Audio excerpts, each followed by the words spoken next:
അസ്സലാമു അലൈക്കും വറഹ്മത്തുള്ളാഹി വബറകാതുഹു. അൽഹംദുലില്ലാഹി റബ്ബിൽ ആലമീൻ. വസ്സലാത്തു വസ്സലാമു അലാ റസൂലിഹിൽ അമീൻ വഅലാ ആലിഹി വഅസ്ഹാബിഹി അജ്മഈൻ. അമ്മാ ബഅദ്. അഊദു ബില്ലാഹി മിനശ് ശൈത്വാനിർ റജീം. ബിസ്മില്ലാഹിർ റഹ്മാനിർ റഹീം. അലം തറ കൈഫ ദറബല്ലാഹു മസലൻ കലിമതൻ ത്വയ്യിബ കശജറത്തിൻ ത്വയ്യിബത്തിൻ അസ്ലുഹാ താബിത്തുൻ വഫർഉഹാ ഫിസ്സമാ തുഅതി ഉക്ലഹാ കുല്ല ഹീനിൻ ബിഇദ്നി റബ്ബിഹാ വയദ്രിബുല്ലാഹുൽ അംസാലു ലിന്നാസി ലഅല്ലഹും യതദക്കറൂൻ. സ്നേഹാദരണീയരായ സഹോദരന്മാരെ, സഹോദരികളെ, തോട്ടശ്ശേരി അറയിലെ ഇസ്ലാഹി പ്രവർത്തകർ സംഘടിപ്പിച്ച ഒരു ഏകദിന പഠന ക്യാമ്പിന്റെ സമാപന പൊതുസമ്മേളനത്തിലാണ് അള്ളാഹുവിന്റെ മഹത്തായ അനുഗ്രഹത്താൽ ഇപ്പോൾ നാം ഒരുമിച്ച് കൂടിയിട്ടുള്ളത്. ഈ പ്രദേശത്ത് തൗഹീദിന്റെയും സുന്നത്തിന്റെയും പ്രചരണത്തിനു വേണ്ടി പണിയെടുക്കുന്ന അഭിവന്ദ്യരായ നേതാക്കളുടെയും പ്രവർത്തകരുടെയും കൂടെ സമയം ചെലവഴിക്കാനും ഈ നാട്ടുകാരോട് ചില കാര്യങ്ങൾ സംസാരിക്കുവാനും അവസരം ലഭിച്ചതിൽ എനിക്കുള്ള സന്തോഷം ആമുഖമായി രേഖപ്പെടുത്തുകയാണ്. ഇസ്ലാം സമാധാനത്തിന്റെ ആദർശമാണ് എന്ന് എല്ലാ മുസ്ലിം സംഘടനകളും അവരുടെ പ്രഭാഷണങ്ങളിലും ലേഖനങ്ങളിലുമെല്ലാം പറയാറുണ്ട്. യഥാർത്ഥത്തിൽ ഇസ്ലാമിന്റെ സമാധാന ദർശനം ഇസ്ലാമിന്റെ അടിത്തറയായ തൗഹീദുമായി അഭേദ്യമായി ബന്ധപ്പെട്ടിരിക്കുന്നു എന്നതാണ് സത്യം. ഇസ്ലാമിന്റെ ആത്മാവ് തൗഹീദാണ് എന്നറിയാത്തവരായി ആരുമില്ല. പരിശുദ്ധ ഖുർആനിലെ 2-ാമത്തെ അധ്യായം സൂറത്തുൽ ബഖറയിലെ 21-ാമത്തെ വചനത്തിലാണ് യാ അയ്യുഹന്നാസ് എന്ന പ്രയോഗം അല്ലാഹു ഖുർആനിൽ ആദ്യമായി നടത്തുന്നത്. യാ അയ്യുഹന്നാസ് അഥവാ അല്ലയോ മനുഷ്യരെ എന്ന പ്രയോഗം ഖുർആനിൽ ഒരുപാട് തവണ ആവർത്തിക്കപ്പെട്ടിട്ടുള്ളതാണ്. എന്നാൽ പരിശുദ്ധ ഖുർആനിലെ യാ അയ്യുഹന്നാസ് എന്ന പ്രയോഗങ്ങളിൽ ഒന്നാമത്തെ പ്രയോഗം, പരിശുദ്ധ ഖുർആനിലെ താളുകൾ നമ്മൾ തുടക്കത്തിൽ നിന്ന് മറിച്ചു പോയാൽ ആദ്യമായി നമ്മൾ യാ അയ്യുഹന്നാസ് എന്ന് കാണുന്നത് 2-ാമത്തെ അധ്യായം സൂറത്തുൽ ബഖറയിലെ 21-ാമത്തെ വചനത്തിലാണ്. അവിടെ യാ അയ്യുഹന്നാസ് ഉബ്ദു റബ്ബക്കും അല്ലദീ ഖലഖക്കും വല്ലദീന മിൻ ഖബ്ലിക്കും ലഅല്ലക്കും തത്തഖൂൻ എന്നാണ് പരിശുദ്ധ ഖുർആൻ പറയുന്നത്. യാ അയ്യുഹന്നാസ്, അല്ലയോ മനുഷ്യരെ, ഉബ്ദു റബ്ബക്കും, നിങ്ങൾ നിങ്ങളുടെ രക്ഷിതാവിനെ ആരാധിക്കണം, പ്രപഞ്ചത്തിന്റെ സ്രഷ്ടാവിനെ ആരാധിക്കണം. അല്ലദീ ഖലഖക്കും, അവൻ നിങ്ങളെ സൃഷ്ടിച്ചവനാണ്. വല്ലദീന മിൻ ഖബ്ലിക്കും, നിങ്ങൾക്ക് മുമ്പുള്ളവരെയും സൃഷ്ടിച്ചവനാണ്. ലഅല്ലക്കും തത്തഖൂൻ, നിങ്ങൾ തഖ്വയുള്ളവരായി തീരാൻ വേണ്ടി. പരിശുദ്ധ ഖുർആൻ മാനവരാശിയെ അഭിസംബോധന ചെയ്തുകൊണ്ട് നടത്തുന്ന ഒന്നാമത്തെ ആഹ്വാനം പടച്ച തമ്പുരാനെ ആരാധിച്ചുകൊണ്ട് തഖ്വ കൈവരിക്കണമെന്ന ആഹ്വാനമാണ്. തഖ്വ എന്ന വാക്ക് കേൾക്കാത്തവരായി ഈ സദസ്സിൽ ആരെങ്കിലും ഉണ്ടാകും എന്ന് ഞാൻ വിശ്വസിക്കുന്നില്ല. നമ്മൾ നമ്മുടെ ഉപദേശ പ്രസംഗങ്ങളിലും പരിപാടികളിലുമെല്ലാം നിരന്തരമായി ആവർത്തിക്കുന്ന ഒരു വാക്കാണ് തഖ്വ. തഖ്വ എന്ന അറബി പദത്തെ സൂക്ഷ്മത എന്ന് സാമാന്യമായി നമ്മൾ മലയാളത്തിലേക്ക് പരിഭാഷപ്പെടുത്താറുണ്ട്. നിങ്ങൾ അള്ളാഹുവിനെ ആരാധിക്കണം, ജീവിതത്തിൽ സൂക്ഷ്മത പുലർത്തണം. കുറെ കൂടി കൃത്യമായി മലയാളത്തിലേക്ക് പരിഭാഷപ്പെടുത്തിയാൽ ഞാൻ സൂചിപ്പിച്ചത് പടച്ച തമ്പുരാനെ ആരാധിക്കുക വഴി തഖ്വ കൈവരിക്കണമെന്നാണ് ലോകത്തിലെ മനുഷ്യരെ എല്ലാം അഭിസംബോധന ചെയ്തുകൊണ്ട് പരിശുദ്ധ ഖുർആൻ ഒന്നാമതായി പറയുന്നത്. തഖ്വ എന്ന മലയാള വാക്കിന്, തഖ്വ എന്ന അറബി പദത്തെ വിശുദ്ധി എന്ന് വേണമെങ്കിൽ നമുക്ക് മലയാളത്തിലേക്ക് പരിഭാഷപ്പെടുത്താം. അള്ളാഹുവിനെ ആരാധിക്കുക വഴി നിങ്ങളുടെ ജീവിതത്തെ വിശുദ്ധമാക്കാൻ നിങ്ങൾക്ക് കഴിയണം എന്നാണ് പരിശുദ്ധ ഖുർആൻ പറയുന്നത് എന്നർത്ഥം. ഇത് യഥാർത്ഥത്തിൽ ലോകത്തിലെ പല മതദർശനങ്ങൾക്കും പരിചയമില്ലാത്തൊരു ഭാഷയാണ്. ദൈവത്തെ ആരാധിക്കണം എന്നെല്ലാവരും പറയാറുണ്ട്. പക്ഷെ ആ ദൈവാരാധന നിങ്ങളുടെ ജീവിതത്തെ വിശുദ്ധമാക്കണം എന്ന് പറയുന്ന വേദഗ്രന്ഥം ഖുർആൻ മാത്രമാണ് എന്നതാണ് സത്യം. അതിന് കൃത്യമായൊരു പശ്ചാത്തലമുണ്ട് എന്നുകൂടി നമ്മൾ അറിയണം. നമ്മൾ ഇന്നത്തെ ലോകത്തെ എന്നല്ല ഏത് കാലത്തും ലോകത്ത് നിലനിന്നിരുന്ന മതസമൂഹങ്ങളെ പരിശോധിച്ചാൽ ആ മതസമൂഹങ്ങൾ മിക്കതും ബഹുദൈവാരാധനയിൽ അധിഷ്ഠിതമായ സമൂഹങ്ങളായിരുന്നു. ഒരുപാട് ദേവന്മാരെയും ദേവതകളെയും മരണപ്പെട്ടുപോയ മഹാത്മാക്കളെയും എല്ലാം വിളിച്ചു പ്രാർത്ഥിച്ച് പൂജിച്ച സമൂഹങ്ങൾ. ആ സമൂഹങ്ങൾ അനേകം ദേവീദേവന്മാർക്ക് നേർച്ചകളും വഴിപാടുകളും എല്ലാം അർപ്പിച്ചു പോന്നു. അവിടെയെല്ലാം ദൈവാരാധനയെക്കുറിച്ച് അവരുടെ മനസ്സിൽ ഒരു സങ്കല്പമുണ്ടായിരുന്നു. അതെന്താണ് എന്ന് ചോദിച്ചാൽ, ഏതെങ്കിലും ഒരു ശക്തി, ഏതെങ്കിലും ഒരു വിഗ്രഹം, ഏതെങ്കിലും ഒരു ദേവി, ഏതെങ്കിലും ഒരു ദേവൻ, ഏതെങ്കിലും ഒരു നക്ഷത്രം, ഏതെങ്കിലും ഒരു മഹാത്മാവ്, ഏതെങ്കിലും ഒരു മരണപ്പെട്ടു പോയ ആൾ, അയാളെ ആരാധനകളിലൂടെ പ്രസാദിപ്പിക്കാഞ്ഞാൽ അയാളുടെ കുരുത്തക്കേട് നമ്മുടെ തലക്കു മുകളിൽ വന്ന് വീഴും. അതുകൊണ്ട് അയാളുടെ അപ്രീതി സമ്പാദിക്കാതിരിക്കാൻ, ആ ശക്തികളിൽ നിന്ന് കുരുത്തക്കേട് തട്ടാതിരിക്കുവാൻ, അവരെ പ്രീതിപ്പിക്കുവാനുള്ള പൂജകളും നിവേദ്യങ്ങളും സമർപ്പിക്കുക എന്നതായിരുന്നു ബഹുദൈവാരാധനയിൽ അധിഷ്ഠിതമായി ലോകത്ത് നിലനിന്നിരുന്ന മതസമൂഹങ്ങളുടെ എല്ലാം സങ്കല്പം. അവിടെ ദൈവം എന്ന് പറയുന്നത് കുരുത്തക്കേട് തട്ടാതിരിക്കാൻ വേണ്ടി പ്രസാദിപ്പിക്കേണ്ട ഒരു ശക്തിയായിരുന്നു. എന്നാൽ പരിശുദ്ധ ഖുർആൻ എന്തിന് നിങ്ങൾ അള്ളാഹുവിനെ ആരാധിക്കണം എന്ന ചോദ്യത്തിന് നൽകുന്ന ഉത്തരം തന്നെ വ്യത്യസ്തമാണ്. നിങ്ങളുടെ ജീവിതം വിശുദ്ധമാകാൻ എന്ന ഉത്തരമാണ് പരിശുദ്ധ ഖുർആൻ അവിടെ നൽകുന്നത്. നിങ്ങൾ അള്ളാഹുവിനെ കുറെ ആരാധിച്ചത് കൊണ്ടോ, അള്ളാഹുവിനെ കുറെ പ്രകീർത്തിച്ചത് കൊണ്ടോ, അള്ളാഹുവിന് സ്തുതികീർത്തനങ്ങൾ അർപ്പിച്ചത് കൊണ്ടോ പ്രത്യേകിച്ച് കാര്യമൊന്നുമില്ല. നിങ്ങളുടെ ജീവിതം വിശുദ്ധമാകുന്നില്ലെങ്കിൽ നിങ്ങൾക്ക് ഏതെങ്കിലും ചില ചടങ്ങുകൾ വഴി മാത്രം അള്ളാഹുവിനെ പ്രീതിപ്പെടുത്താൻ കഴിയുമെന്നത് നിങ്ങളുടെ കേവലമായ തെറ്റിദ്ധാരണയാണ്. ഏതെങ്കിലും നേർച്ച, നിവേദ്യങ്ങളോ വഴിപാടുകളോ സമർപ്പിച്ചുകൊണ്ട് സന്തോഷിപ്പിക്കാൻ കഴിയുന്ന ഒരു ശക്തിയല്ല അള്ളാഹു. അള്ളാഹു ആവശ്യപ്പെടുന്നത് അള്ളാഹുവിനെ ആരാധിക്കുക വഴി നിങ്ങളുടെ ജീവിതത്തെ വിശുദ്ധമാക്കാനാണ്. അതെങ്ങനെയാണ് എന്ന് പരിശുദ്ധ ഖുർആൻ തന്നെ നമുക്ക് പഠിപ്പിച്ചു തന്നു. ഖുർആൻ പറഞ്ഞു, നിങ്ങൾ ജീവിക്കുന്നത് അള്ളാഹുവിന്റെ നിരീക്ഷണത്തിന് കീഴിലാണ്.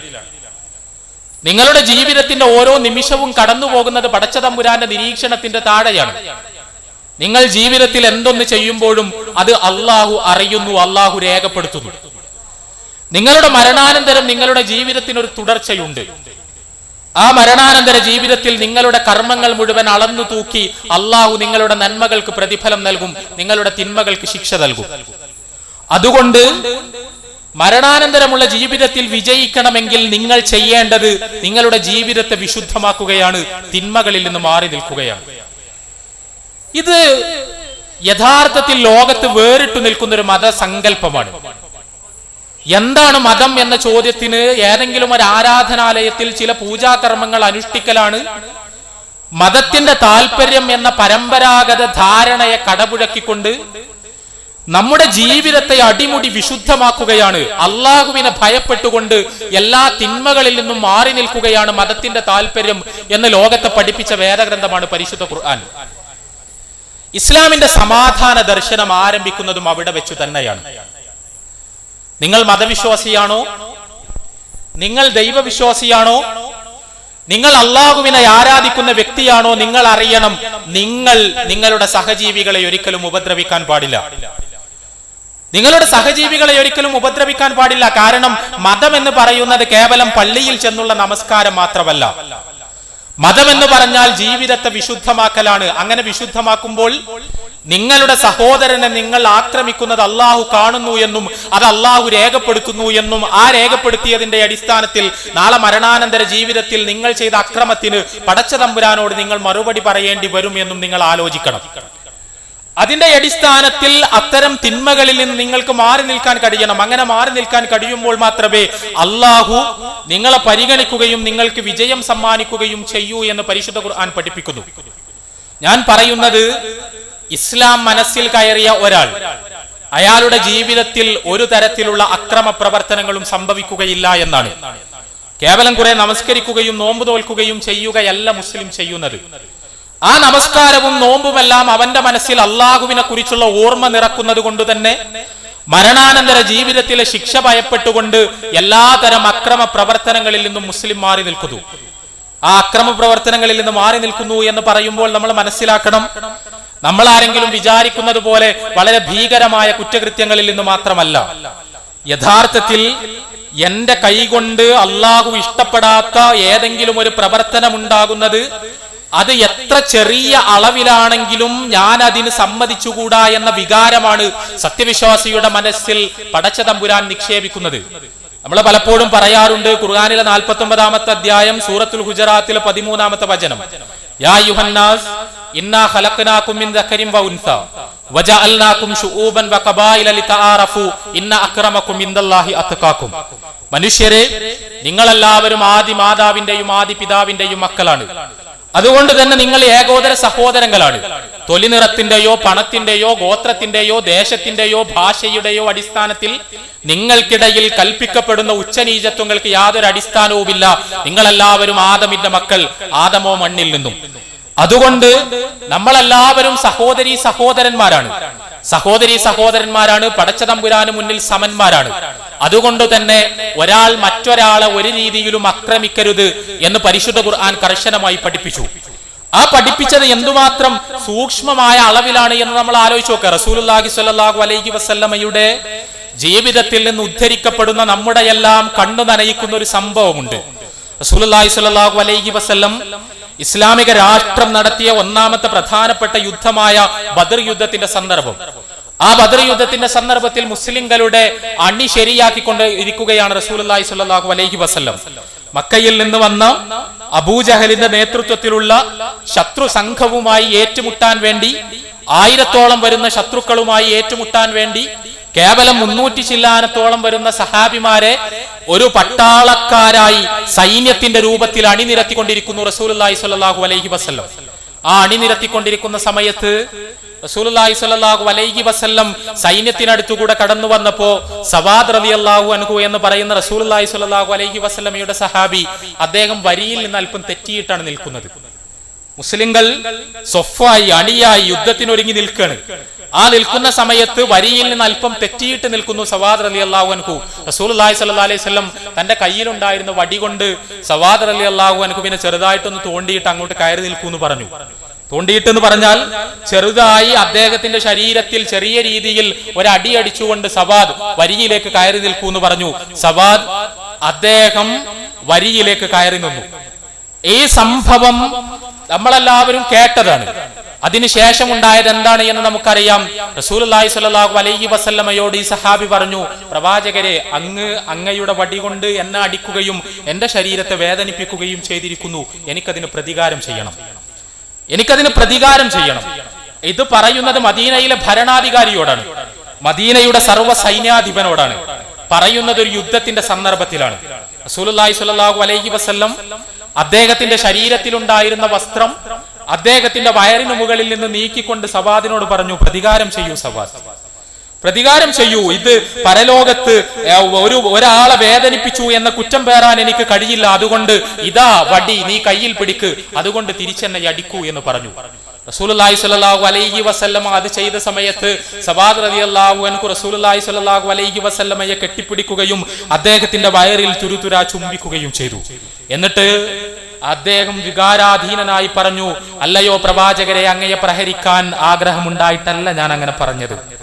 എനിക്ക് അങ്ങയുടെ വടി എന്റെ ശരീരത്തിൽ തട്ടിയപ്പോൾ വേദനിച്ചത് കൊണ്ടല്ല ഞാൻ പ്രതികാരം ചെയ്യണമെന്ന് പറഞ്ഞത്, മറിച്ച് അങ്ങനെ പറഞ്ഞാൽ അങ്ങ് വയറ് കാണിച്ചു തരുമെന്ന് എനിക്കറിയാമായിരുന്നു. അങ്ങനെയെങ്കിലും ഞാൻ എന്റെ ജീവനക്കാളേറെ സ്നേഹിക്കുന്ന പ്രവാചകന്റെ തിരുശരീരത്തിൽ ചുംബിക്കുവാനുള്ള ആഗ്രഹം കൊണ്ടാണ് ഞാൻ അങ്ങനെ പറഞ്ഞത് എന്ന് അദ്ദേഹം മറുപടി പറഞ്ഞു. ഇസ്ലാമിക ചരിത്രത്തിൽ നമ്മുടെ എല്ലാം കണ്ണു നനയിച്ചുകൊണ്ട് നമ്മൾ ഒരുപാട് തവണ വായിച്ചിട്ടുള്ളൊരു സംഭവം. അവിടെ റസൂലുള്ളാഹി സ്വല്ലല്ലാഹു അലൈഹി വസല്ലം ഇസ്ലാം പഠിപ്പിക്കുന്ന സാഹോദര്യ ദർശനം എന്തുമാത്രം തന്റെ മനസ്സിൽ കയറിയിട്ടുണ്ട് എന്നാണ് തെളിയിച്ചത്. ഒരു സഹാബി പ്രവാചകന്റെ രാജ്യത്തെ ഒരു പ്രജ, ആ പ്രജയുടെ ശരീരത്തിൽ അറിയാതെ വടികൊണ്ട് ഒന്ന് തട്ടിപ്പോയ സമയത്ത് അത് ഒരു അക്രമമാണോ എന്ന് ചിന്തിക്കുകയാണ് റസൂലുള്ളാഹി സ്വല്ലല്ലാഹു അലൈഹി വസല്ലം. റസൂലുള്ളാഹി സ്വല്ലല്ലാഹു അലൈഹി വസല്ലമയുടെ ഭൃത്യനായിരുന്നു അനസ് റളിയല്ലാഹു അൻഹു. ചെറിയ കുട്ടിയായിരിക്കുമ്പോൾ തന്നെ റസൂലുള്ളാഹി സ്വല്ലല്ലാഹു അലൈഹി വസല്ലമയുടെ വീട്ടിലെത്തുകയും പ്രവാചകനെ പരിചരിക്കുകയും പ്രവാചകന് ആവശ്യമുള്ള കാര്യങ്ങളെല്ലാം ചെയ്തു കൊടുക്കുകയും ചെയ്ത ആ അനസ് റളിയല്ലാഹു അൻഹു. ആ അനസ് റളിയല്ലാഹു അൻഹു പറയുന്നുണ്ട്, ഒരിക്കൽ റസൂലുള്ളാഹി സ്വല്ലല്ലാഹു അലൈഹി വസല്ലം അനസിനോട് ഒരു സ്ഥലത്തേക്ക് പോകാൻ വേണ്ടി ഏൽപ്പിച്ചു. ഒരു സ്ഥലത്ത് പോയി ഒരു ദൗത്യം നിർവഹിച്ച് മടങ്ങി വരണം എന്ന് അനസിനോട് പറഞ്ഞു, വീട്ടിലെ വേലക്കാരൻ എന്നുള്ള നിലക്ക്. അനസ് റളിയല്ലാഹു അൻഹു റസൂലുള്ളാഹി സ്വല്ലല്ലാഹു അലൈഹി വസല്ലമയോട് പറഞ്ഞു എന്നാണ്, എനിക്ക് പോകാൻ കഴിയൂല, ഞാൻ പോകൂല, എനിക്ക് അങ്ങോട്ട് ഇപ്പോൾ പോകാൻ കഴിയില്ല പ്രവാചകരെ എന്ന് അനസ് റളിയല്ലാഹു അൻഹു തിരിച്ചു പറഞ്ഞു. റസൂലുള്ളാഹി സ്വല്ലല്ലാഹു അലൈഹി വസല്ലം ഒന്നും പറഞ്ഞില്ല. റസൂലുള്ളാഹി സ്വല്ലല്ലാഹു അലൈഹി വസല്ലം ഒന്നും പറഞ്ഞില്ല. സ്വന്തം വീട്ടിലെ വേലക്കാരനാണ് പറയുന്നത്, മദീനയിലെ ഭരണാധികാരിയോടാണ്, അതേപോലെ തന്നെ പടച്ചതമ്പുരാന്റെ അവസാനത്തെ പ്രവാചകനോടാണ്.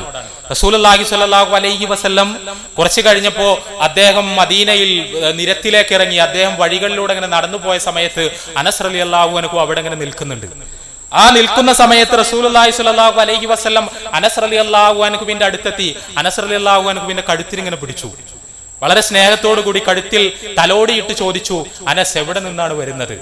അനസ് റളിയല്ലാഹു അൻഹു പറഞ്ഞു, റസൂലെ അങ്ങേൽപ്പിച്ച കാര്യം ചെയ്യാൻ വേണ്ടി ഞാൻ പോയതായിരുന്നു, ഞാൻ പോയി മടങ്ങി വരികയാണ്. റസൂലുള്ളാഹി സ്വല്ലല്ലാഹു അലൈഹി വസല്ലം സന്തോഷത്തോടു കൂടി ചിരിച്ചുകൊണ്ട് അദ്ദേഹം മടങ്ങിപ്പോയി. ഈ സംഭവം പറഞ്ഞ ശേഷം റസൂലുള്ളാഹി സ്വല്ലല്ലാഹു അലൈഹി വസല്ലമയെ കുറിച്ച് അനസ് റളിയല്ലാഹു അൻഹു പറയുന്നുണ്ട്, ഞാൻ ഒരു കാര്യം ചെയ്തപ്പോഴും നീ എന്തിനാണ് അത് ചെയ്തത് എന്ന് എന്നോട് പ്രവാചകൻ ചോദിച്ചിട്ടില്ല.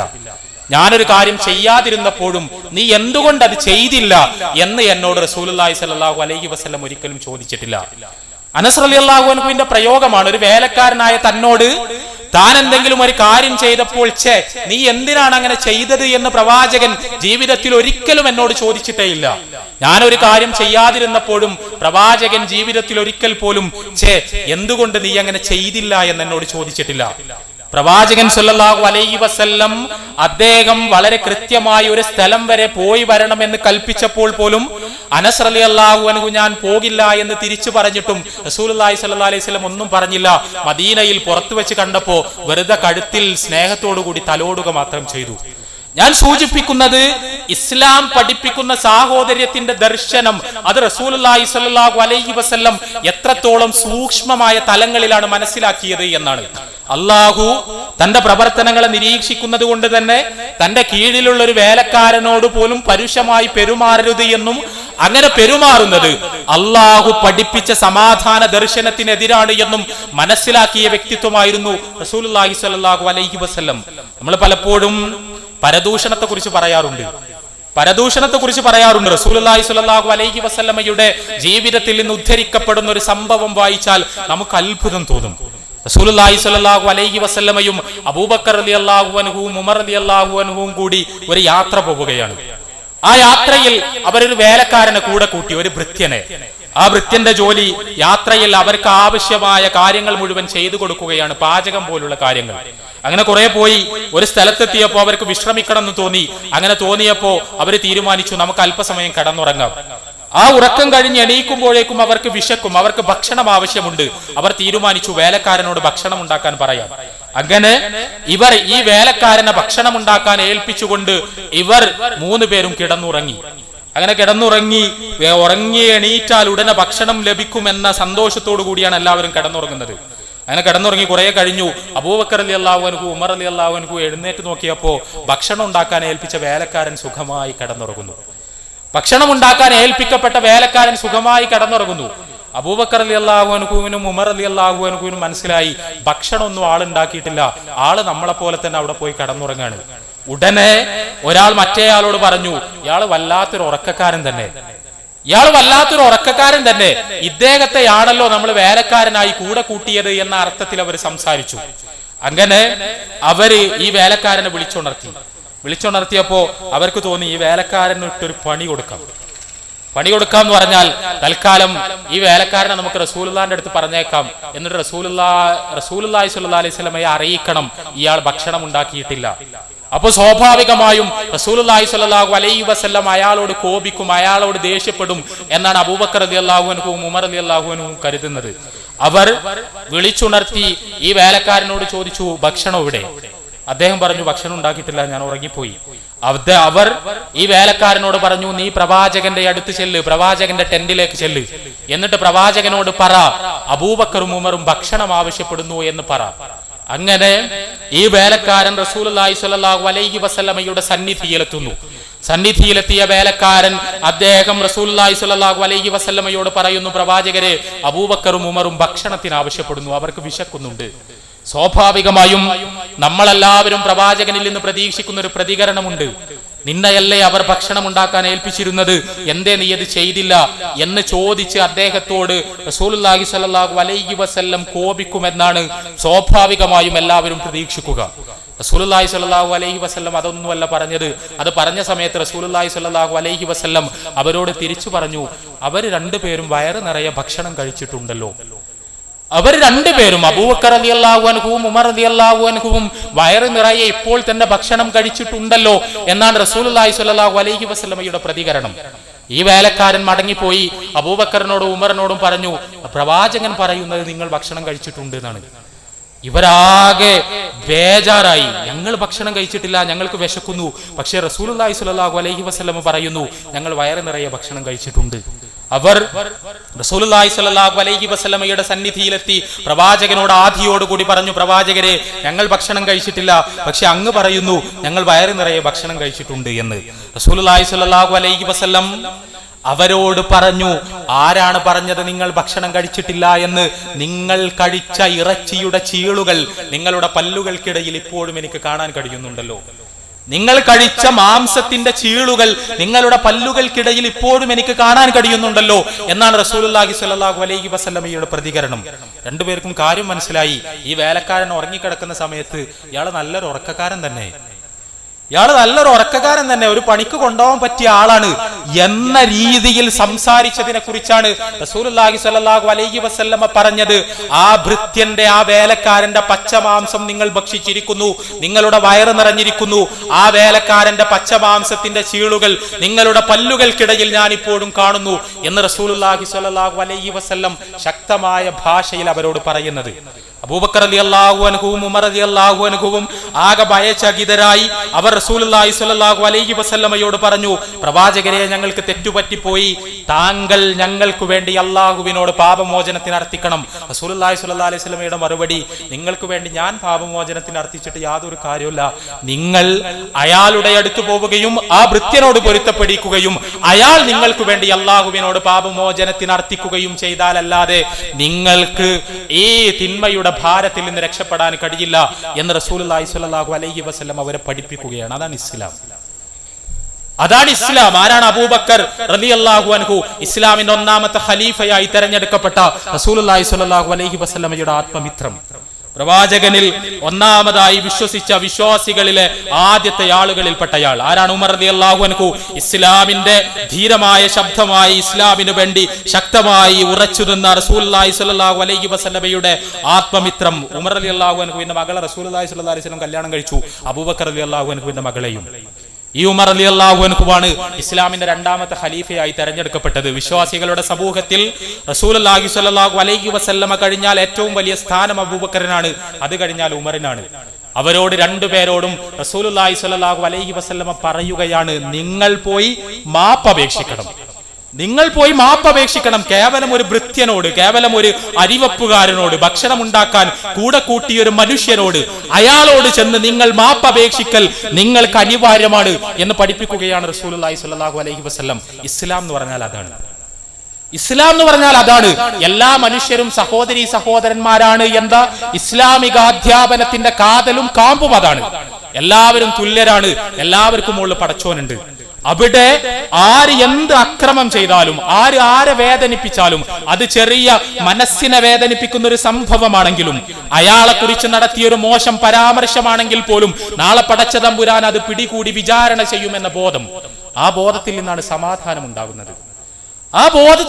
സമാധാനം ഉണ്ടാകുന്നത്. ഏതെങ്കിലും തരത്തിലുള്ള അഹങ്കാരത്തിന്റെ അടിസ്ഥാനത്തിൽ ഏതെങ്കിലും തരത്തിലുള്ള ഒരു അതിക്രമം പ്രവർത്തിക്കുവാൻ നമ്മുടെ നാവോ നമ്മുടെ കയ്യോ നമ്മുടെ കാലോ മുതിരുമ്പോഴേക്ക് നമ്മുടെ മനസ്സിനകത്ത് ബോധമുണ്ടാകുന്നു. അള്ളാഹു ഇത് കാണുന്നു. മരണാനന്തരമുള്ള ജീവിതത്തിൽ ഇതിനെ ഞാൻ പടച്ച തമ്പുരാന്റെ മുന്നിൽ മറുപടി പറയേണ്ടി വരും. അതുകൊണ്ട് ഈ അതിക്രമത്തിൽ നിന്ന് ഞാൻ മാറി നിന്നേ മതിയാകൂ എന്ന് പഠിപ്പിക്കുകയാണ് ഇസ്ലാം. എല്ലാ കാര്യങ്ങളും സമൂഹത്തിൽ പ്രശ്നങ്ങൾ ഉണ്ടാകുന്ന, സമൂഹത്തിന്റെ സ്വൈര ജീവിതം തകർക്കുന്ന എല്ലാ തിന്മകളെയും ഇസ്ലാം കർക്കശമായി നിരോധിച്ചു. നമ്മൾ കേരളത്തിൽ മദ്യത്തെക്കുറിച്ച് വലിയ ചർച്ചകൾ നടന്നുകൊണ്ടിരിക്കുന്നു. ഈ ചർച്ചകൾ നടക്കുന്ന സമയത്ത് പല മലയാള പ്രസിദ്ധീകരണങ്ങളുടെയും പ്രതികരണങ്ങൾ വായിച്ചാൽ നമ്മൾ അത്ഭുതപ്പെട്ടു പോകും. 700ഓളം ബാറുകൾക്ക് തുറക്കാനുള്ള ലൈസൻസ് നൽകുന്നില്ല എന്ന് സർക്കാർ തീരുമാനിച്ചതിനെ കുറിച്ച് കേരളത്തിലെ ബുദ്ധിജീവികളിലും പ്രസിദ്ധീകരണങ്ങളിലും നല്ലൊരു ശതമാനം പ്രതികരിച്ചത് അവിടങ്ങളിൽ തൊഴിൽ ചെയ്യുന്ന തൊഴിലാളികൾക്ക് പിന്നെ ആരാണ് ശമ്പളം കൊടുക്കുക എന്നാണ്. കേരളത്തിൽ ജനങ്ങളെ രോഗികളാക്കുന്ന, അവരെ ഉന്മത്തരാക്കുന്ന, അവരെ അക്രമങ്ങൾക്ക് പ്രേരിപ്പിക്കുന്ന, വാഹനാപകടങ്ങൾ ഉണ്ടാക്കുന്ന, ആളുകൾക്ക് കരൾ രോഗമുണ്ടാക്കുന്ന, ക്യാൻസർ ഉണ്ടാക്കുന്ന, കുടുംബം കലക്കുന്ന, സ്ത്രീകളെയും കുട്ടികളെയും കഷ്ടപ്പെടുത്തുന്ന ഒരു ലഹരി പാനീയം വിതരണം ചെയ്യുന്ന ഔട്ട്ലെറ്റുകൾ ഇനി തുറക്കേണ്ടതില്ല, അവയിൽ ചിലതെങ്കിലും എന്നൊരു ഭരണകൂടം തീരുമാനിച്ച സമയത്ത് നമ്മുടെ ചർച്ച പോകുന്നത് അവിടെയുള്ള തൊഴിലാളികൾക്ക് ആരാണ് ശമ്പളം കൊടുക്കുക എന്നിടത്തേക്കാണ്. കേരളത്തിൽ കൊട്ടേഷൻ സംഘങ്ങൾ ഇല്ലാതാക്കിയാൽ ആ കൊട്ടേഷൻ സംഘങ്ങളിലെ അംഗങ്ങൾക്ക് ആരാണ് പിന്നീട് പണം കൊടുക്കുക എന്ന് ചോദിക്കാത്തത് ഭാഗ്യമായി പോയി എന്നാണ് എനിക്ക് തോന്നിയത്. കേരളത്തിൽ ഏതെങ്കിലും അർത്ഥത്തിലുള്ള വേശ്യാലയങ്ങൾ നടത്തുന്നവർ, അവർ ആ വേശ്യാലയങ്ങൾ പൂട്ടിയാൽ അവിടെ ജോലി ചെയ്യുന്നവർ എന്ത് ചെയ്യും എന്ന് ഇവർ ചോദിക്കാത്തത് ഭാഗ്യമായി പോയി എന്നാണ് എനിക്ക് യഥാർത്ഥത്തിൽ തോന്നിയത്. ഇവിടെ നമ്മൾ മനസ്സിലാക്കേണ്ട വളരെ അടിസ്ഥാനപരമായ കുറെ കാര്യങ്ങളുണ്ട്. ലഹരി എന്ന് പറയുന്നത് ഇസ്ലാം കർശനമായും കർക്കശമായും വിലക്കിയിട്ടുള്ള ഒരു ഏർപ്പാടാണ്. ഇസ്ലാം മാത്രം, മതങ്ങളുടെ കൂത്തിട്ടത്തിൽ ഇസ്ലാം മാത്രമാണ്, ഇസ്ലാമിന്റെ വേദഗ്രന്ഥം മാത്രമാണ് ലഹരിയെ ആ രീതിയിൽ നിഷിദ്ധമായി പ്രഖ്യാപിക്കുന്നതും ആളുകളുടെ മുന്നിൽ നിരോധിക്കുന്നതും. അവിടെ യാ അയ്യുഹല്ലദീന ആമനൂ ഇന്നമൽ ഖംറു വൽ മൈസിറു വൽ അൻസ്വാബു വൽ അസ്ലാം റിജ്സും മിൻ അമരി ശൈത്വാൻ ഫജ്തനിബൂഹു ലഅല്ലക്കും തുഫ്ലിഹൂൻ. നിങ്ങൾക്ക് കള്ളും ചൂതാട്ടവും പൈശാചികമായ പ്രതിഷ്ഠകളും അമ്പും വില്ലും ഉപയോഗിച്ചുള്ള പ്രശ്നം വെച്ചു നോക്കലുകളുമെല്ലാം തന്നെ അവയെല്ലാം മ്ലേച്ഛവൃത്തികളാണ്, അവ നിങ്ങൾ ഉപേക്ഷിക്കണം, നിങ്ങൾ വിജയികളാകണമെങ്കിൽ എന്ന് പരിശുദ്ധ ഖുർആൻ വളരെ ശക്തമായി പഠിപ്പിക്കുന്നു. ആ അധ്യാപനം ഇസ്ലാമിന്റെ സമാധാന ദർശനവുമായി തന്നെ ബന്ധപ്പെട്ടതാണ്. നിങ്ങൾക്ക് ആനന്ദിക്കാനും ഉന്മത്തരാകാനും ലഹരി മുഖേന കഴിഞ്ഞേക്കും, പക്ഷേ ആ ലഹരി ഭൂമുഖത്തുണ്ടാക്കുന്ന കഷ്ടനഷ്ടങ്ങൾ, ആ കഷ്ടനഷ്ടങ്ങൾ ഉള്ളത് കൊണ്ട് തന്നെ നാളെ പരലോകത്ത് ലഹരി ഉപയോഗിച്ചാൽ അള്ളാഹു നിങ്ങളെ വിചാരണ ചെയ്യും, അവയിൽ നിന്ന് മാറി നിൽക്കുവാൻ നിങ്ങൾക്ക് ഉത്തരവാദിത്തമുണ്ട് എന്നാണ് പരിശുദ്ധ ഖുർആനിന്റെ അധ്യാപനം. ഇങ്ങനെ ഓരോ കാര്യങ്ങളും. അക്രമം, ലോകത്ത് ഏറ്റവും അധികം അക്രമം നടക്കുന്നത് യഥാർത്ഥത്തിൽ മതത്തിന്റെ പേരിൽ തന്നെയാണ്. ഇസ്ലാം പഠിപ്പിക്കുന്ന തൗഹീദിന്റെ, ഏകദൈവ വിശ്വാസത്തിന്റെ കാതൽ എന്താണ് യഥാർത്ഥത്തിൽ? ലാ ഇലാഹ ഇല്ലല്ലാഹ് എന്ന് നമ്മൾ പ്രഖ്യാപിക്കുമ്പോൾ ആ ലാ ഇലാഹ ഇല്ലല്ലാഹയുടെ യഥാർത്ഥത്തിലുള്ള പൊരുൾ എന്താണ്? ലാ ഇലാഹ ഇല്ലല്ലാഹയെ ഏറ്റവും സരളമായി യാതൊരുവിധ വക്രതയുമില്ലാതെ വിശദീകരിച്ചവരാണ് യഥാർത്ഥത്തിൽ കേരളത്തിൽ ഇസ്ലാഹി പ്രസ്ഥാനത്തിന്റെ പണ്ഡിതന്മാർ. എനിക്ക് പലപ്പോഴും തോന്നിയിട്ടുണ്ട്, അത്ഭുതകരമാണ്. തൗഹീദിനെ അത്ര കൃത്യമായി നിർവചിച്ച ലാ ഇലാഹ ഇല്ലല്ലാഹയുടെ പൊരുൾ അത്രയും സരളമായി ജനങ്ങൾക്ക് വിശദീകരിച്ചു കൊടുത്ത പ്രബോധകർ, അവർ മറ്റേതെങ്കിലും നാടുകളിൽ ഇത്ര ജനകീയമായി ഉണ്ടായിട്ടുണ്ടോ എന്നുപോലും നമുക്ക് സംശയം തോന്നും. നമ്മുടെ പ്രസ്ഥാനത്തിന്റെ പൂർവ്വകാല പണ്ഡിതന്മാരെല്ലാവരും നമുക്ക് പഠിപ്പിച്ചു തന്ന ഒരു വസ്തുതയുണ്ട്. ലാ ഇലാഹ ഇല്ലല്ലാഹ് എന്ന് പറഞ്ഞാൽ നമ്മുടെ സഹായാഭ്യർത്ഥനകൾക്ക് ഉത്തരം നൽകുന്ന അദൃശ്യ ശക്തി അല്ലാഹു മാത്രമാണ് എന്നാണ്. ഞാൻ പറഞ്ഞത് നിങ്ങൾക്ക് മനസ്സിലായോ എന്ന് എനിക്കറിയില്ല. നമ്മുടെ സഹായാഭ്യർത്ഥനകൾക്ക് ഉത്തരം നൽകാൻ കഴിയുന്ന ഒരേ ഒരു അദൃശ്യ ശക്തി അല്ലാഹു മാത്രമാണ് എന്നതാണ് യഥാർത്ഥത്തിൽ ലാ ഇലാഹ ഇല്ലല്ലാഹുവിന്റെ പൊരുൾ. നമ്മുടെ ആ സഹായാഭ്യർത്ഥനകൾക്ക് ഉത്തരം നൽകാൻ കഴിയുന്ന ഒരേ ഒരു അദൃശ്യ ശക്തി മാത്രമേ ഉള്ളൂ. ആ അദൃശ്യ ശക്തി അല്ലാഹു മാത്രമാണ് എന്ന് ഇസ്ലാം വളരെ കർശനമായി പഠിപ്പിക്കുന്നു. അതാണ് യഥാർത്ഥത്തിൽ ലാ ഇലാഹ ഇല്ലല്ലാഹയുടെ പൊരുൾ. ഇൻ തദഊഹും ലാ യസ്മഊ ദുആക്കും വലൗ സമീഉ മസ്തജാബു ലക്കും വയൗമൽ ഖിയാമത്തി യക്ഫുറൂന ബിശിർക്കിക്കും. നിങ്ങൾ അല്ലാഹുവിന് പുറമെയുള്ള അദൃശ്യ ശക്തികളോട് സഹായം ചോദിച്ചാൽ അവക്കൊന്നും നിങ്ങളുടെ സഹായാർത്ഥനകൾക്ക് ഉത്തരം നൽകാൻ കഴിയില്ല. അവ പരലോകത്ത് നിങ്ങൾ നടത്തിയ സഹായാർത്ഥനകളെ നിഷേധിക്കും എന്ന് പരിശുദ്ധ ഖുർആൻ വളരെ കൃത്യമായി പഠിപ്പിക്കുന്നു. അവിടെ അല്ലാഹുവിന് പുറമെയുള്ള 100 അദൃശ്യ ശക്തികളെ കുറിച്ചുള്ള സങ്കല്പങ്ങൾ ലോകത്ത് നിലനിന്നിരുന്നു. നമ്മുടെ സഹായാഭ്യർത്ഥനകൾക്ക് ഉത്തരം നൽകാൻ കഴിയുന്ന അദൃശ്യ ശക്തികളായി അവ സങ്കല്പിക്കപ്പെട്ടു. പല കോലത്തിലും പല ഭാവത്തിലും. മരിച്ചുപോയ മഹാത്മാക്കളെ കുറിച്ച് അങ്ങനെ സങ്കല്പിച്ചവരുണ്ട്, മലക്കുകളെ കുറിച്ച് അങ്ങനെ സങ്കല്പിച്ചവരുണ്ട്. മക്കയിലെ ബഹുദൈവാരാധകരായിരുന്ന അറബികൾ മരണപ്പെട്ടുപോയ മഹാത്മാക്കളെ കുറിച്ചും മലക്കുകളെ കുറിച്ചും ജിന്നുകളെ കുറിച്ചുമെല്ലാം നമ്മുടെ സഹായാഭ്യർത്ഥനകൾക്ക് ഉത്തരം നൽകാൻ കഴിയുന്ന അദൃശ്യ ശക്തികളായി അവയെല്ലാം അവർ സങ്കല്പിച്ചിരുന്നു. അവിടെ നമ്മൾ സാധാരണ ചോദിക്കും, വിഗ്രഹത്തെ ആരാധിക്കുന്നവരുണ്ട്, വിഗ്രഹം അദൃശ്യമാണോ ദൃശ്യമാണോ? തീർച്ചയായും ദൃശ്യമാണ്. ആൾ ദൈവത്തെ പൂജിക്കുന്നവരുണ്ട്, ആൾ ദൈവം അദൃശ്യമാണോ ദൃശ്യമാണോ? തീർച്ചയായും ദൃശ്യമാണ്. പക്ഷേ ആ ആൾ ദൈവത്തെ പൂജിക്കുന്നവർ ആൾ ദൈവത്തിന് അദൃശ്യമായൊരു ശക്തിവിശേഷമുണ്ട്, അദൃശ്യമായൊരു പരിവേഷമുണ്ട് എന്ന് കരുതുന്നു. നമുക്ക് മനസ്സിലാക്കാൻ കഴിയാത്ത, നമ്മുടെ ഇന്ദ്രിയങ്ങൾ കൊണ്ട് അനുഭവിക്കാൻ കഴിയാത്ത അദൃശ്യമായൊരു ശക്തിവിശേഷം ആൾ ദൈവങ്ങൾക്കും വിഗ്രഹങ്ങൾക്കും ചുറ്റുമുണ്ട് എന്ന് വിശ്വസിച്ചുകൊണ്ടാണ് യഥാർത്ഥത്തിൽ ആൾ ദൈവങ്ങളോടും വിഗ്രഹങ്ങളോടും സഹായം അഭ്യർത്ഥിക്കുവാൻ ബഹുദൈവാരാധകരായ ആളുകൾ പരിശ്രമിച്ചു കൊണ്ടിരിക്കുന്നത്. ഞാൻ പറയുന്നത്, ബഹുദൈവാരാധനയുടെ അടിത്തറ അല്ലാഹുവിന് പുറമെ, പ്രപഞ്ച സൃഷ്ടാവിന് പുറമെ നമ്മുടെ സഹായാഭ്യർത്ഥനകൾക്ക് ഉത്തരം നൽകാൻ കഴിയുന്ന ഒരുപാട് അദൃശ്യ ശക്തികളുണ്ട് എന്ന അന്ധവിശ്വാസമാണ്. ആ അന്ധവിശ്വാസമാണ് ഇസ്ലാം തകർക്കുന്നത്. നമ്മൾ ആലോചിച്ച് നോക്കുക, ആ അന്ധവിശ്വാസത്തിന്റെ പേരിലാണ് ലോകത്തിലെ എല്ലാ ചൂഷണങ്ങളും നടന്നത്. പുരോഹിതന്മാർ കടന്നു വന്നു.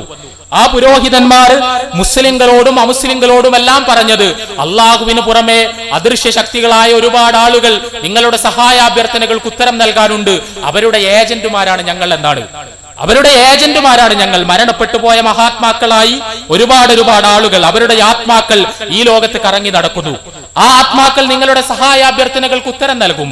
അവരുടെ ഏജന്റുമാരായാണ് ഞങ്ങൾ നിങ്ങൾക്ക് മുന്നിൽ പ്രത്യക്ഷപ്പെടുന്നത്.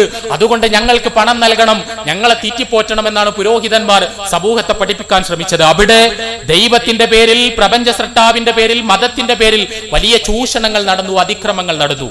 അവിടെയെല്ലാം ഇസ്ലാമിന്റെ അടിത്തറകളിൽ നിന്ന് വ്യതിചലിച്ചുകൊണ്ടാണ് ഈ തരം അശാന്തികൾ മുഴുവൻ സമൂഹത്തിൽ ഉണ്ടായത് എന്ന് നമുക്ക് കാണാൻ കഴിയും.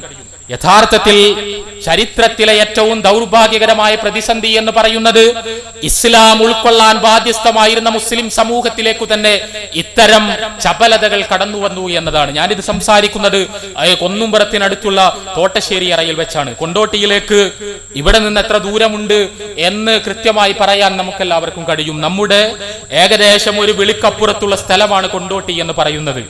ഈ കൊണ്ടോട്ടിയിലാണ് അന്ന് ടിപ്പു സുൽത്താന്റെ പടയോട്ടക്കാലത്ത് ബോംബെയിൽ നിന്ന് അഹമ്മദ് ഷാ എന്ന് പറയുന്ന ഒരു പട്ടാണി കൊണ്ടോട്ടിയിൽ വന്ന് താമസമാക്കുന്നത് 18-ാം നൂറ്റാണ്ടിൽ. ടിപ്പു സുൽത്താന്റെ പടയോട്ടം മലബാറിലേക്ക് മൈസൂരിൽ നിന്ന് നടക്കുന്ന സമയത്ത് അഹമ്മദ് ഷാ എന്ന് പറയുന്ന ഒരു പണ്ഡിതൻ ബോംബെയിൽ നിന്ന്, അദ്ദേഹത്തിന്റെ വേരുകൾ ഇറാനിലാണ്, പേർഷ്യക്കാരനാണ് അദ്ദേഹം കൊണ്ടോട്ടിയിൽ വന്ന് സെറ്റിൽ ചെയ്യുന്നു, കൊണ്ടോട്ടിയിൽ വന്ന് താമസമാക്കുന്നു. ഈ പണ്ഡിതൻ ഒരു ഷീഈ ആയിരുന്നു. അദ്ദേഹം ഒരു ഷിയാ വിശ്വാസക്കാരനായിരുന്നു. ഷിയാക്കൾ എന്ന് പറഞ്ഞാൽ ആരാണ് എന്ന് നിങ്ങൾക്ക് എല്ലാവർക്കും അറിയാം. ഷിയാക്കളാണ് അള്ളാഹുവിന് പുറമെ നമ്മുടെ സഹായാഭ്യർത്ഥനകൾക്ക് ഉത്തരം നൽകാൻ കഴിയുന്ന അദൃശ്യ ശക്തികളുണ്ട് എന്ന അന്ധവിശ്വാസം മുസ്ലിങ്ങളെ പഠിപ്പിക്കാൻ ശ്രമിച്ചത്. അത് ബഹുദൈവാരാധകരുടെ അന്ധവിശ്വാസമായിരുന്നു. ആ അന്ധവിശ്വാസം മുസ്ലിം സമൂഹത്തിനുള്ളിലേക്ക് സമർത്ഥമായി കടത്തിക്കൊണ്ടുവന്നത് യഥാർത്ഥത്തിൽ ഷിയാക്കളാണ്. മുസ്ലിം സമൂഹത്തിൽ നിന്ന് വ്യതിചലിച്ചു പോയ റസൂലുള്ളാഹി സ്വല്ലല്ലാഹു അലൈഹി വസല്ലമയുടെ കാലഘട്ടം കഴിഞ്ഞ് തൊട്ടുടനെയുള്ള പതിറ്റാണ്ടുകളിൽ തന്നെ മുസ്ലിം സമൂഹത്തിൽ നിന്ന് വേറിട്ടുപോയ ആളുകൾ, ആ ആളുകൾ ആണ് ഈ അന്ധവിശ്വാസം ജനങ്ങളെ പഠിപ്പിച്ചത്. ഇവിടെ കൊണ്ടോട്ടിയിൽ വന്ന് താമസമാക്കിയ അഹമ്മദ് ഷാ എന്ന് പറയുന്ന പണ്ഡിതൻ, അദ്ദേഹം ഒരു ഷീഈ ആയതുകൊണ്ട് തന്നെ അതേ അന്ധവിശ്വാസം കേരളത്തിലെ മുസ്ലിങ്ങളെ പഠിപ്പിക്കാൻ ശ്രമിച്ചു.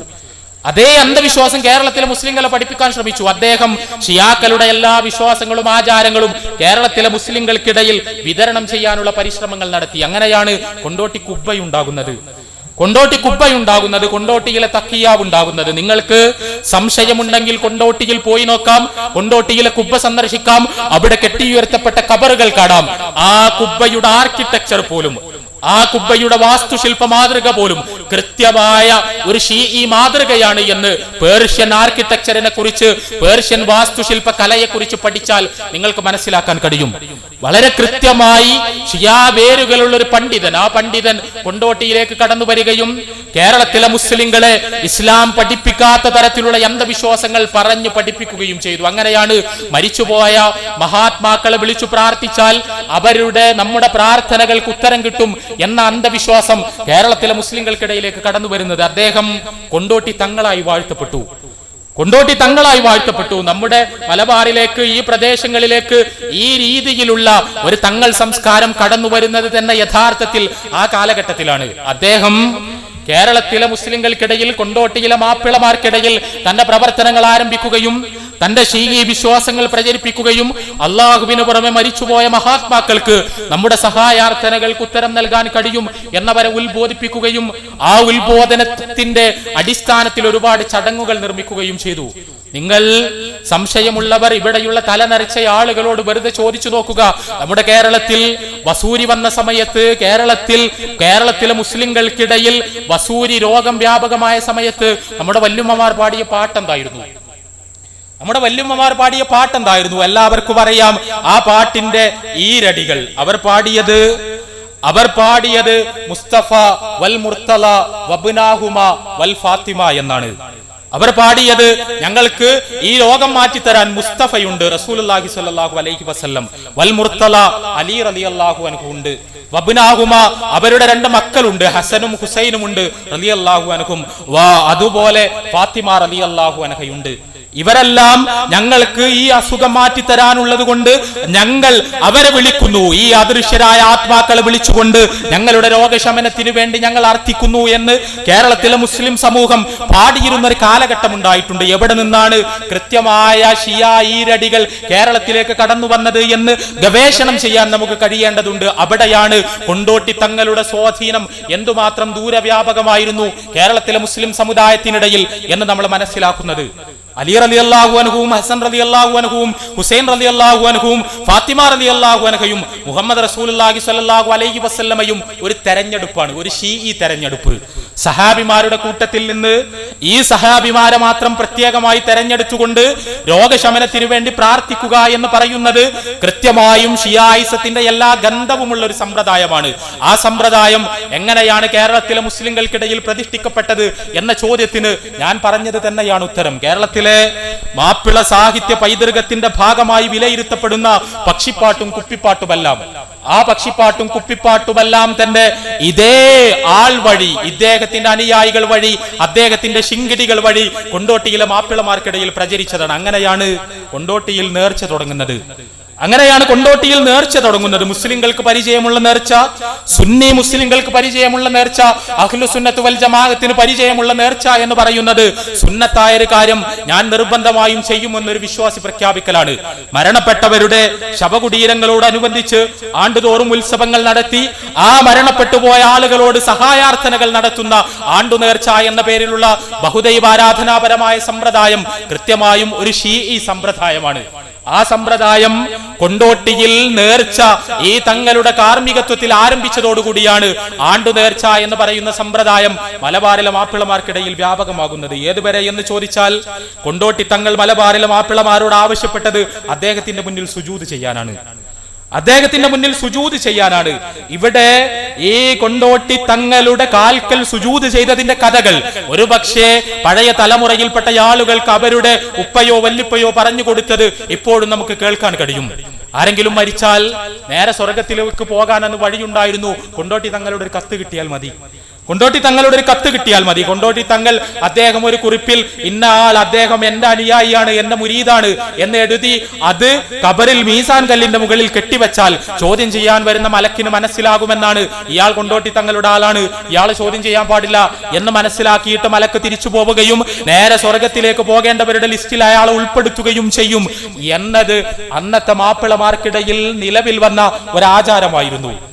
ഈ വിശ്വാസങ്ങൾ അദ്ദേഹത്തിലൂടെ കേരളത്തിലെ മാപ്പിളമാർക്കിടയിൽ എന്തുമാത്രം സ്വാധീനം ചെലുത്തി എന്ന് മനസ്സിലാക്കാനാണ് ഞാനിത് പറയുന്നത്. അല്ലെങ്കിലും കൊണ്ടോട്ടി തങ്ങൾ മാത്രമല്ല, കേരളത്തിൽ മുസ്ലിം സമൂഹത്തിനിടയിലേക്ക് മതപരമായ സംസ്കരണ പ്രവർത്തനങ്ങളുടെ കൊടിയുമായി കടന്നു വന്നിട്ടുള്ള സൂഫി പണ്ഡിതന്മാർ, ആ സൂഫി പണ്ഡിതന്മാരിൽ നല്ലൊരു ശതമാനം കൃത്യമായ ഷീഈ സ്വാധീനമുള്ള പേർഷ്യയിൽ നിന്നാണ് കേരളത്തിലേക്ക് കടന്നു വന്നിട്ടുള്ളത്. നമ്മൾ ഇപ്പൊ എന്റെ പ്രസംഗത്തിന്റെ ഇടയ്ക്ക് ഞാൻ കുറച്ച് സമയം നിർത്തി. എന്തിനാ? ബാങ്ക്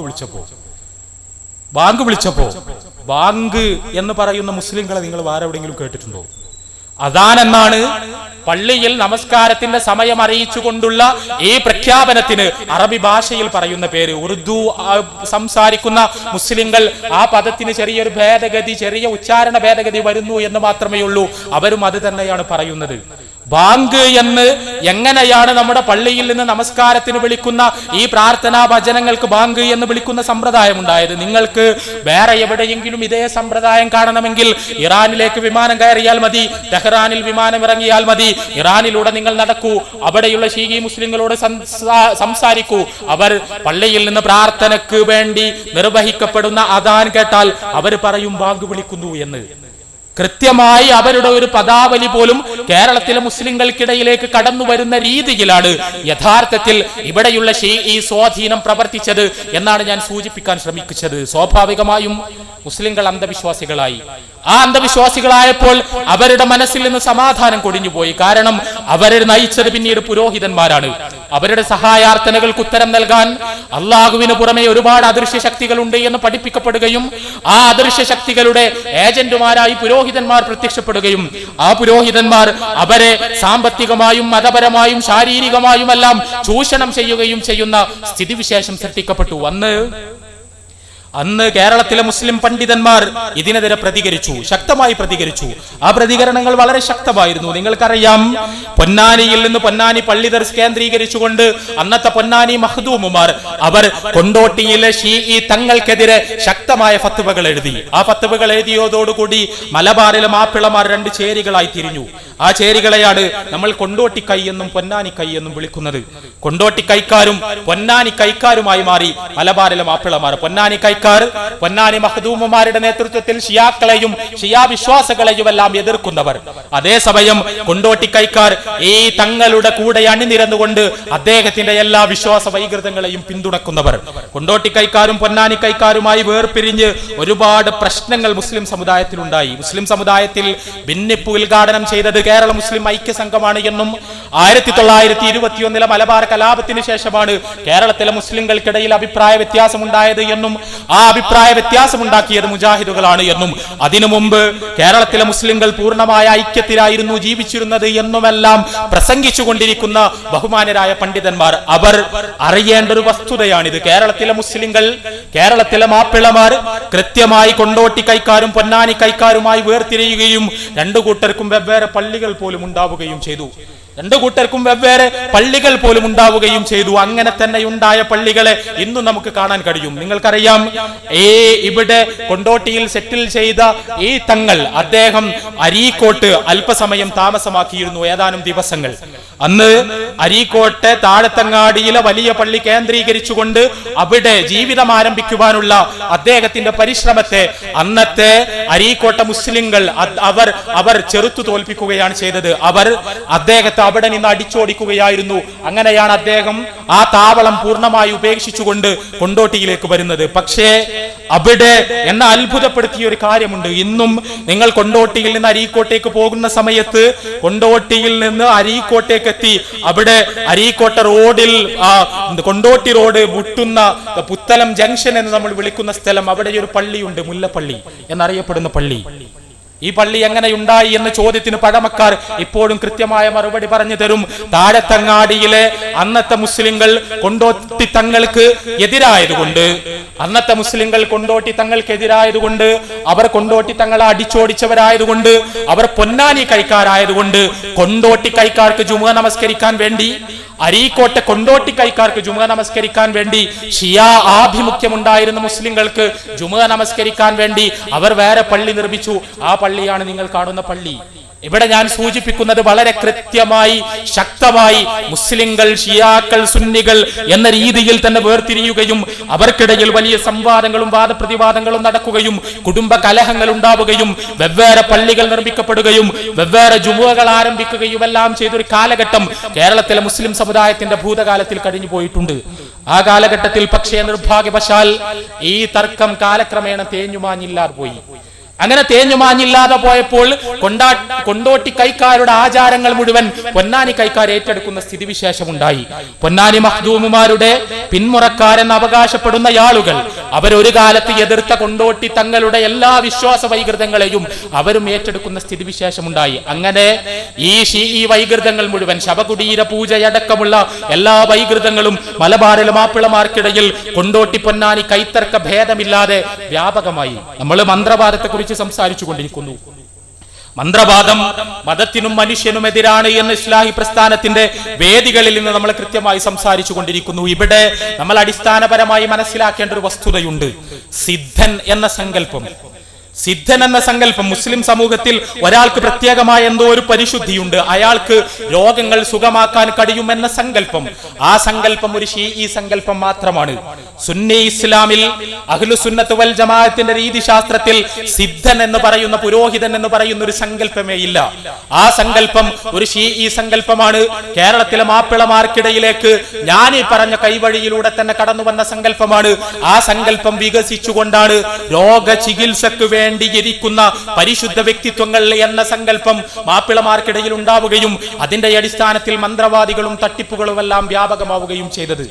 ഞാൻ സൂചിപ്പിച്ചത് ഈ രീതിയിലെല്ലാം കേരളത്തിലെ മുസ്ലിങ്ങൾക്കിടയിൽ ഈ രീതിയിലുള്ള പ്രയാസങ്ങളും പ്രതിസന്ധികളും കടന്നു വന്നു.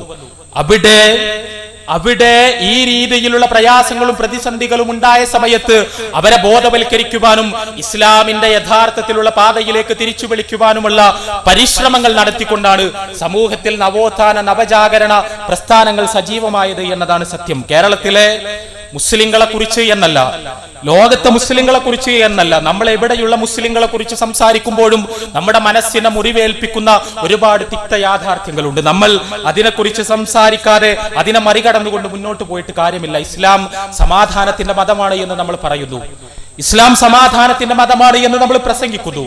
അത് നമ്മൾ പ്രസംഗിക്കുമ്പോഴും ഇവിടെയുള്ള പൊതുസമൂഹം നമ്മളെ നോക്കി സംശയത്തിന്റെ കണ്ണുകളോട് കൂടി തന്നെ അവർ നമ്മെ നോക്കിക്കാണുന്നുണ്ട്. അവരുടെ മനസ്സിൽ ചില വാക്കുകൾ കടന്നു വരുന്നുണ്ട്. ജിഹാദിനെ പോലുള്ള പദങ്ങൾ അവരുടെ മനസ്സിനകത്തേക്ക് കടന്നു വരികയാണ്. ആ ജിഹാദ് എന്ന് കേൾക്കുമ്പോൾ അവരുടെ മനസ്സിൽ ഭീകരവാദത്തിന്റെ ചിത്രങ്ങൾ ഉണ്ടാവുകയാണ്. അവിടെ ജിഹാദ് എന്ന് പറഞ്ഞാൽ ഭീകരവാദമാണ് എന്ന് ലോകം മനസ്സിലാക്കിയിട്ടുള്ള, ലോകം അങ്ങനെ പഠിപ്പിക്കപ്പെട്ടിട്ടുള്ള ഒരു കാലഘട്ടത്തിലാണ് നമ്മൾ ജീവിക്കുന്നത്. നിങ്ങൾ പത്രങ്ങൾ വായിച്ചാൽ ഇന്ന് പത്രങ്ങളുടെ ഏറ്റവും വലിയ ചർച്ചാ വിഷയം തന്നെ ജിഹാദാണ്. ഏറ്റവും വലിയ ചർച്ചാ വിഷയം തന്നെ ജിഹാദാണ്. ആ ജിഹാദ്, ഏത് തരത്തിലുള്ള ജിഹാദിനെ കുറിച്ചാണ് പത്രങ്ങൾ ചർച്ച ചെയ്തുകൊണ്ടിരിക്കുന്നത്? ഒടുവിൽ നമ്മുടെ ഇന്ത്യ അന്താരാഷ്ട്ര ജിഹാദികളുടെ ആക്രമണത്തിന് ഇരയാവാൻ പോവുകയാണ് എന്ന് തോന്നിപ്പിക്കുന്ന രീതിയിൽ ചില വീഡിയോ ടേപ്പുകൾ പുറത്തുവിടപ്പെട്ടതോടുകൂടി ഇന്ത്യയിലെ മുസ്ലിം ബുദ്ധിജീവികളും അമുസ്ലിം ബുദ്ധിജീവികളും എല്ലാം ഒരുപോലെ ജിഹാദിനെ കുറിച്ച് സംസാരിച്ചു കൊണ്ടിരിക്കുന്നു. ജിഹാദിന് പുതിയ പുതിയ മുഖങ്ങൾ ഉണ്ടാവുകയാണ്, പുതിയ പുതിയ അവതാരങ്ങൾ. അവിടെ ഇറാഖിൽ പുതിയ ഒരു വിഭാഗം പ്രത്യക്ഷപ്പെട്ടിരിക്കുന്നു. ആ വിഭാഗത്തിന്റെ പേര് Islamic state of Iraq and Syria എന്നാണ്. ISIS എന്നാണ് അതിന്റെ ചുരുക്കനാമം. ഐസിസ് എന്താണ്?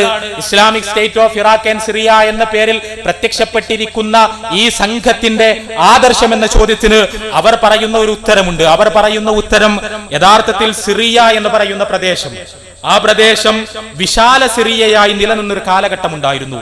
തുർക്കി ഖലീഫമാർ സിറിയ അടക്കമുള്ള മുസ്ലിം പ്രദേശങ്ങൾ ഭരിച്ചിരുന്ന കാലത്ത് ഇറാഖും സിറിയയും തമ്മിൽ വേർതിരിവുകളൊന്നും ഉണ്ടായിരുന്നില്ല. ഇറാഖും സിറിയയും ഫലസ്തീനുമെല്ലാം ഒരു മുസ്ലിം ഭൂപ്രദേശമായി ഒരുമിച്ച് നിലനിന്നിരുന്ന ഒരു കാലഘട്ടം.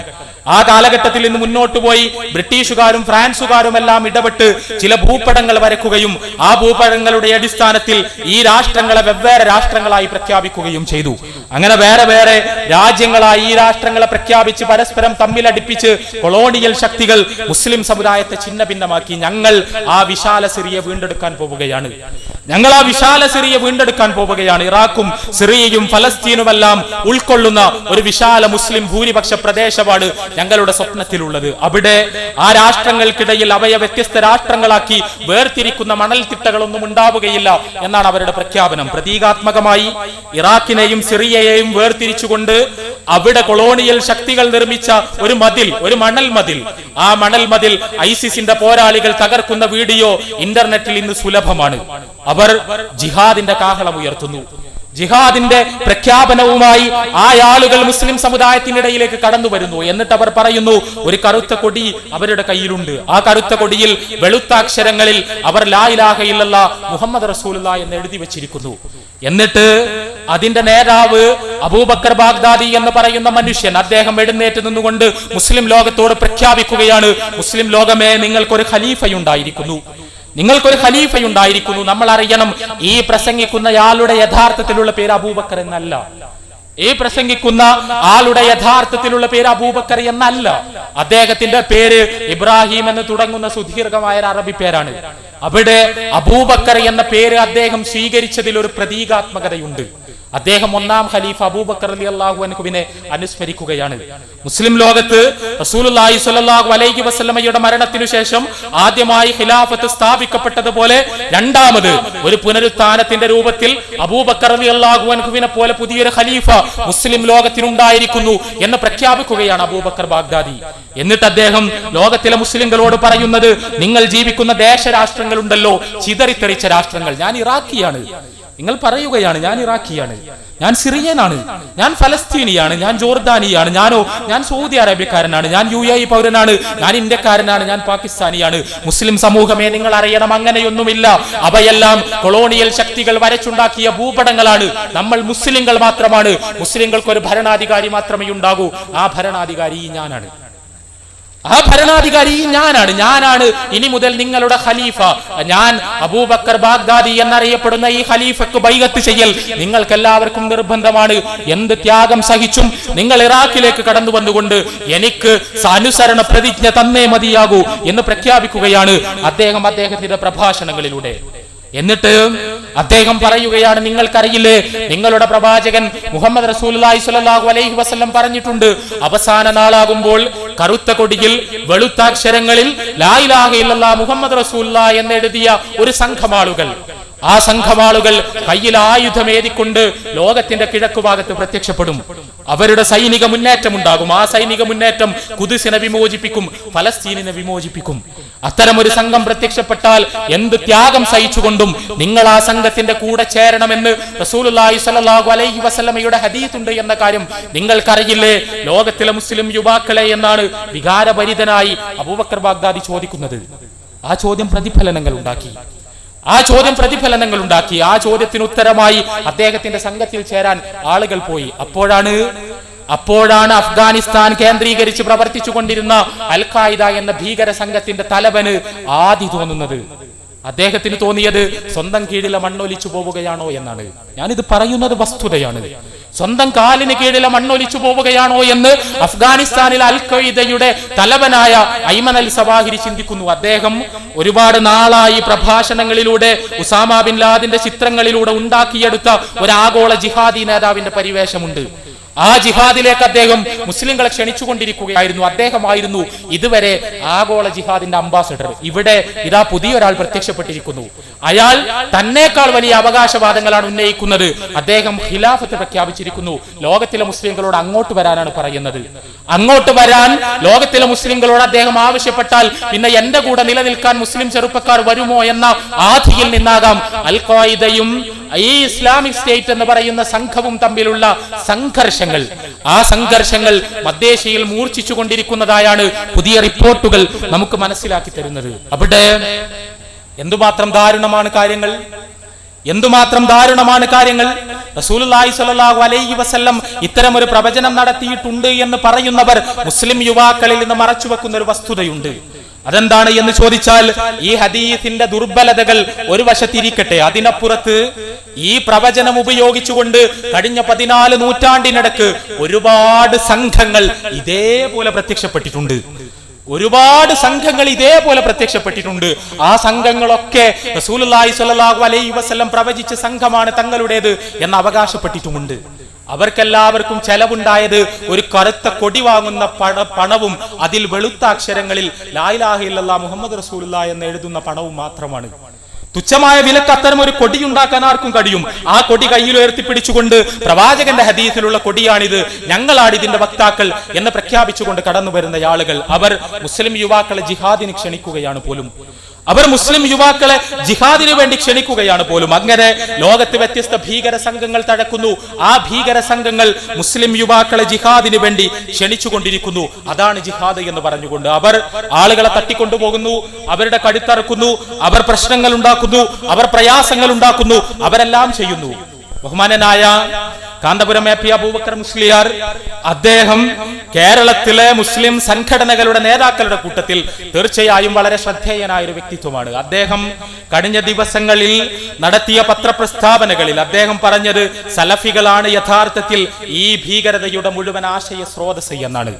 അവിടെ ബഹുമാന്യനായ കാന്തപുരം എ പി അബൂബക്കർ മുസ്ലിയാരോട് വിനയത്തോടുകൂടി നമുക്ക് പറയാനുള്ള ഒരുപാട് പച്ചയായ യാഥാർത്ഥ്യങ്ങളുണ്ട്. പച്ചയായ ഒരുപാട് യാഥാർത്ഥ്യങ്ങൾ അദ്ദേഹം ദയവ് ചെയ്ത് ഈ ഭീകര പ്രസ്ഥാനങ്ങളുടെ തലപ്പത്തിരിക്കുന്ന ആളുകളുടെ പുസ്തകങ്ങൾ വായിക്കാൻ സന്നദ്ധമാകണം.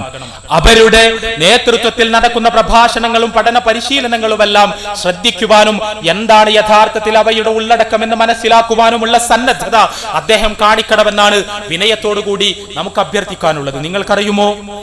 നിങ്ങൾക്കറിയുമോ അൽ ഖായിദയുടെ നേതൃത്വത്തിൽ നടന്ന പഠന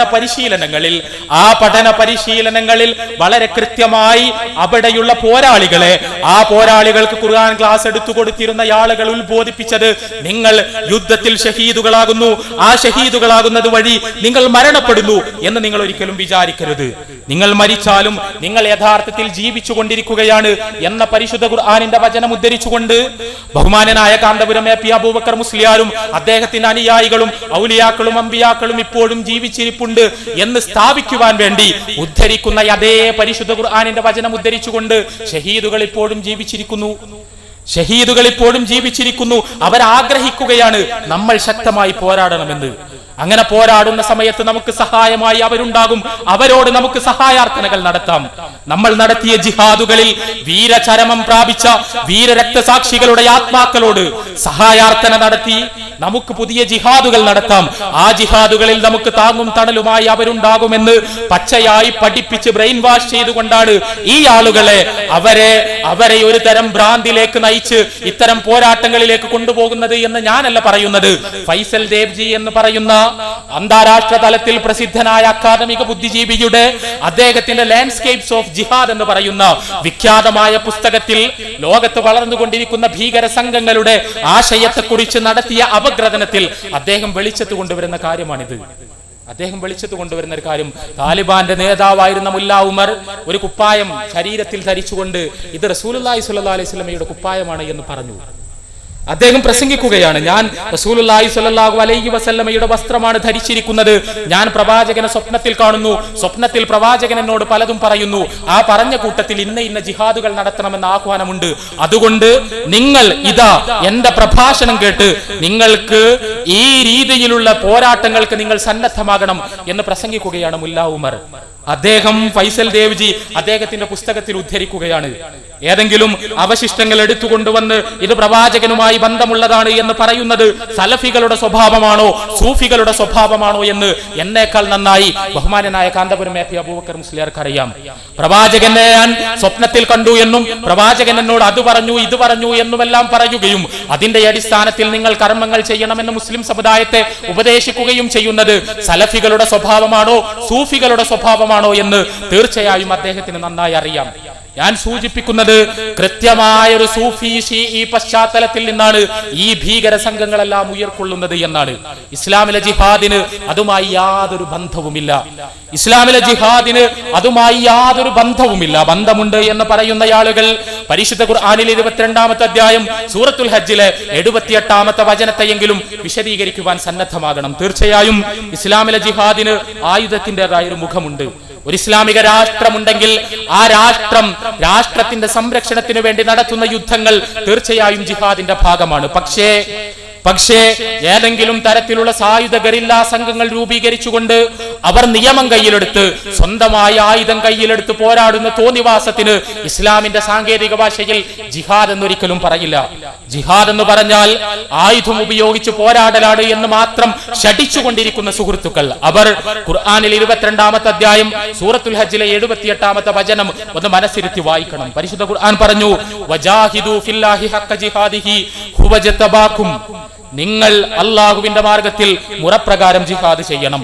പരിശുദ്ധ ഖുർആൻ കൽപ്പിക്കുകയാണ്, മനുഷ്യരെ നിങ്ങൾ മുറപ്രകാരം ജിഹാദ് ചെയ്യണം. അല്ലാഹുവിന്റെ മാർഗത്തിൽ നിങ്ങളെ അവൻ ജിഹാദിനു വേണ്ടി തെരഞ്ഞെടുത്തിരിക്കുന്നു.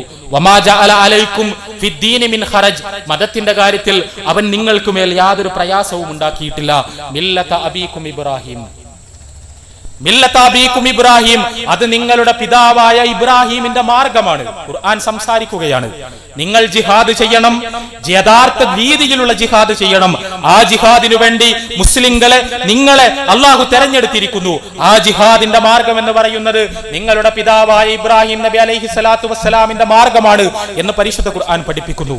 ജിഹാദ് എന്ന് പറഞ്ഞാൽ ആയുധം ഉപയോഗിച്ചുകൊണ്ടുള്ള പോരാട്ടം മാത്രമാണ് എന്ന് ശഠിക്കുന്ന ബഹുമാനരായ സുഹൃത്തുക്കൾ, ആ സുഹൃത്തുക്കളോട് വിനയത്തോടുകൂടി ഞാൻ ചോദിക്കട്ടെ, പ്രവാചകൻ ഇബ്രാഹിമിന്റെ മാർഗമാണ് ജിഹാദ് എന്ന് ഖുർആൻ പഠിപ്പിച്ചു. ഇബ്രാഹിം നബി എപ്പോഴാണ് തന്റെ ജീവിതത്തിൽ ആയുധമെടുത്ത് ഏതെങ്കിലും ഒരാളെ കൊലപ്പെടുത്തിയിട്ടുള്ളത്? ഇബ്രാഹിം നബി അലൈഹി സ്വലാത്തു വസ്സലാം ഏത് തരം ഗറില്ല സംഘമാണ് രൂപീകരിച്ചിട്ടുള്ളത്? ഇബ്രാഹിം നബി അലൈഹി സ്വലാത്തു വസ്സലാം ഏത് രാജ്യത്തിന് വേണ്ടിയാണ് പോരാടിയിട്ടുള്ളത്?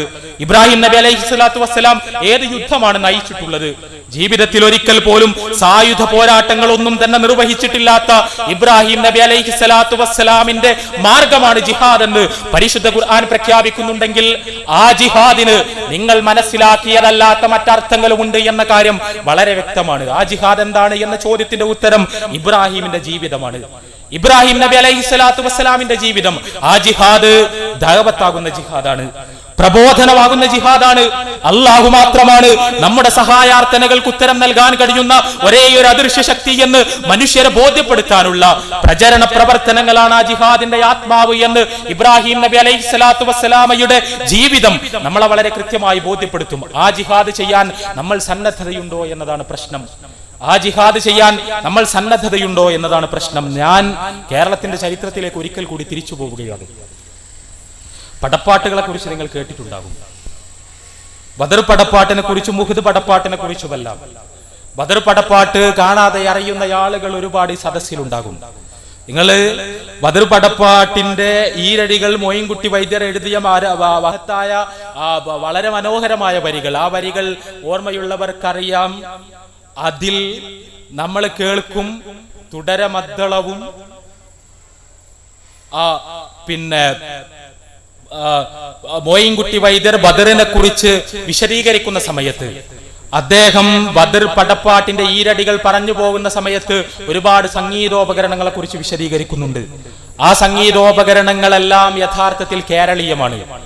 ആ സംഗീതോപകരണങ്ങളെല്ലാം യഥാർത്ഥത്തിൽ കേരളീയമാണ്. റസൂലുള്ളാഹി സ്വല്ലല്ലാഹു അലൈഹി വസല്ലമയുടെ കാലഘട്ടത്തിൽ ഉപയോഗിക്കപ്പെട്ടിരുന്ന സംഗീതോപകരണങ്ങളല്ല യഥാർത്ഥത്തിൽ അദ്ദേഹം ആ കവിതയിൽ പരാമർശിക്കുന്നത്. അതിന് ഒരു ചരിത്ര പശ്ചാത്തലമുണ്ട്. ആ ചരിത്ര പശ്ചാത്തലം നമ്മൾ കൃത്യമായി മനസ്സിലാക്കേണ്ടതുണ്ട്. 19-ാം നൂറ്റാണ്ടിലെ കേരള മുസ്ലിങ്ങൾ ബ്രിട്ടീഷുകാരുമായുള്ള നിരന്തരമായ പോരാട്ടത്തിലായിരുന്നു. ആ പോരാട്ടത്തിന് അവരുപയോഗിച്ചൊരു രീതിശാസ്ത്രം ഉണ്ടായിരുന്നു. ആ രീതിശാസ്ത്രത്തെ കുറിച്ച് ചരിത്ര പുസ്തകങ്ങൾ വായിച്ചാൽ നമുക്കൊരു ഏകദേശ ചിത്രം കിട്ടും. അതിന്റെ വളരെ ചുരുക്കി പറഞ്ഞാൽ, അന്നത്തെ ബ്രിട്ടീഷ് ഉദ്യോഗസ്ഥന്മാരും അന്നത്തെ ജന്മിമാരും മലബാറിലെ മാപ്പിളമാരെ ക്രൂരമായി പീഡിപ്പിച്ചു. ആ പീഡിപ്പിച്ച സമയത്ത് ഈ ജന്മിമാർക്കും ബ്രിട്ടീഷുകാർക്കുമെതിരെ പോരാടാൻ മലബാറിലെ മാപ്പിളമാർ തീരുമാനിച്ചു. അങ്ങനെ തീരുമാനിച്ച സമയത്ത് എങ്ങനെ പോരാടണമെന്ന് അവർ ആലോചിച്ച സമയത്ത് അവർക്ക് മുന്നിലേക്ക് കടന്നു വന്ന ചില പണ്ഡിതന്മാർ അവർക്ക് ഉപദേശിച്ചു കൊടുത്തൊരു രീതിശാസ്ത്രമുണ്ട്. ആ രീതിശാസ്ത്രം മറ്റൊന്നുമല്ല, നിങ്ങൾ ഒളു എടുത്തു വന്ന് അംഗശുദ്ധി വരുത്തി മുഹിയുദ്ദീൻ മാല ചൊല്ലണം. ആ മുഹിയുദ്ദീൻ മാല ചൊല്ലണം, അല്ലെങ്കിൽ റിഫായി മാല ചൊല്ലണം, അതല്ലെങ്കിൽ ഏതെങ്കിലും മൗലിദ് നിങ്ങൾ പാരായണം ചെയ്യണം. അങ്ങനെ പാരായണം ചെയ്ത ശേഷം അവിടെയുള്ള പണ്ഡിതൻ അദ്ദേഹം ഒരു നൂലിൽ മന്ത്രിച്ചൂതി നിങ്ങളുടെ ശരീരത്തിൽ കെട്ടിത്തരും. അങ്ങനെ നിങ്ങളുടെ ശരീരത്തിൽ കെട്ടിത്തന്നാൽ നിങ്ങൾ ഒരു കത്തിയെടുത്ത് നിങ്ങളുടെ കയ്യിലുള്ള ചെറിയ ആയുധം ഉപയോഗിച്ചുകൊണ്ട് നിങ്ങൾ ബ്രിട്ടീഷുകാരോട് പോരാടാൻ പോകണം. അവിടെ ഏതെങ്കിലും ജന്മയെ, ഏതെങ്കിലും ബ്രിട്ടീഷ് പട്ടാളക്കാരനെ, നമ്മുടെ ശത്രുവിനെ നമുക്ക് ഈ ആയുധം ഉപയോഗിച്ചുകൊണ്ട് കൊലപ്പെടുത്താം. അങ്ങനെ കൊലപ്പെടുത്തിയാൽ എന്ത് സംഭവിക്കുമെന്ന ചോദ്യത്തിന്റെ ഉത്തരം വളരെ വ്യക്തമായിരുന്നു. നമ്മൾ ഈ മാപ്പിളമാർ അനുഭവിച്ചുകൊണ്ടിരിക്കുന്ന മർദ്ദനങ്ങൾക്ക് അറുതി വരുത്താൻ അത്തരം ഒരു കൊലക്കൊരിക്കലും കഴിയുമായിരുന്നില്ല. പക്ഷേ അവിടെ ആ രീതിയിൽ ആരെയെങ്കിലും കൊലപ്പെടുത്തിയ ശേഷം ഏതെങ്കിലും ഒരു ഒളി സങ്കേതത്തിൽ മാപ്പിളമാർ ജീവിക്കും. കൊലപ്പെടുത്തിയ ആളുകൾ അവിടെ നമ്മൾ കൃത്യമായി മനസ്സിലാക്കണം. ഒളി സങ്കേതം എന്ന് പറയുമ്പോൾ വിദൂരമായി ബ്രിട്ടീഷുകാർക്ക് ഒരിക്കലും എത്തിപ്പെടാൻ കഴിയാത്ത ഏതെങ്കിലും താവളങ്ങളിലല്ല ഇവർ ചെന്ന് ഒളിച്ചു താമസിച്ചത്. മറിച്ച് അവർ താമസിച്ചത് ബ്രിട്ടീഷുകാർക്ക് എളുപ്പത്തിൽ എത്തിപ്പെടാൻ കഴിയുന്ന വീടുകളിലാണ്. അങ്ങനെ താമസിക്കാൻ അവരെ പ്രേരിപ്പിച്ചൊരു കാര്യമുണ്ട്. അവർ ആഗ്രഹിച്ചിരുന്നു പട്ടാളക്കാർ അവരുടെ നേരെ വരാൻ. കൃത്യമായി ആ കാലഘട്ടത്തിലെ മാപ്പിള സാഹിത്യങ്ങൾ വായിക്കുന്നവർക്കറിയാം, ഏതെങ്കിലും ശത്രുവിനെ കൊലപ്പെടുത്തിയ ശേഷം പട്ടാളക്കാരിൽ നിന്ന് രക്ഷപ്പെടുക എന്നത് മാപ്പിളമാരുടെ അജണ്ടയായിരുന്നില്ല. അവർക്ക് ആവശ്യം പട്ടാളക്കാരുമായി പോരാട്ടമുണ്ടാകലായിരുന്നു.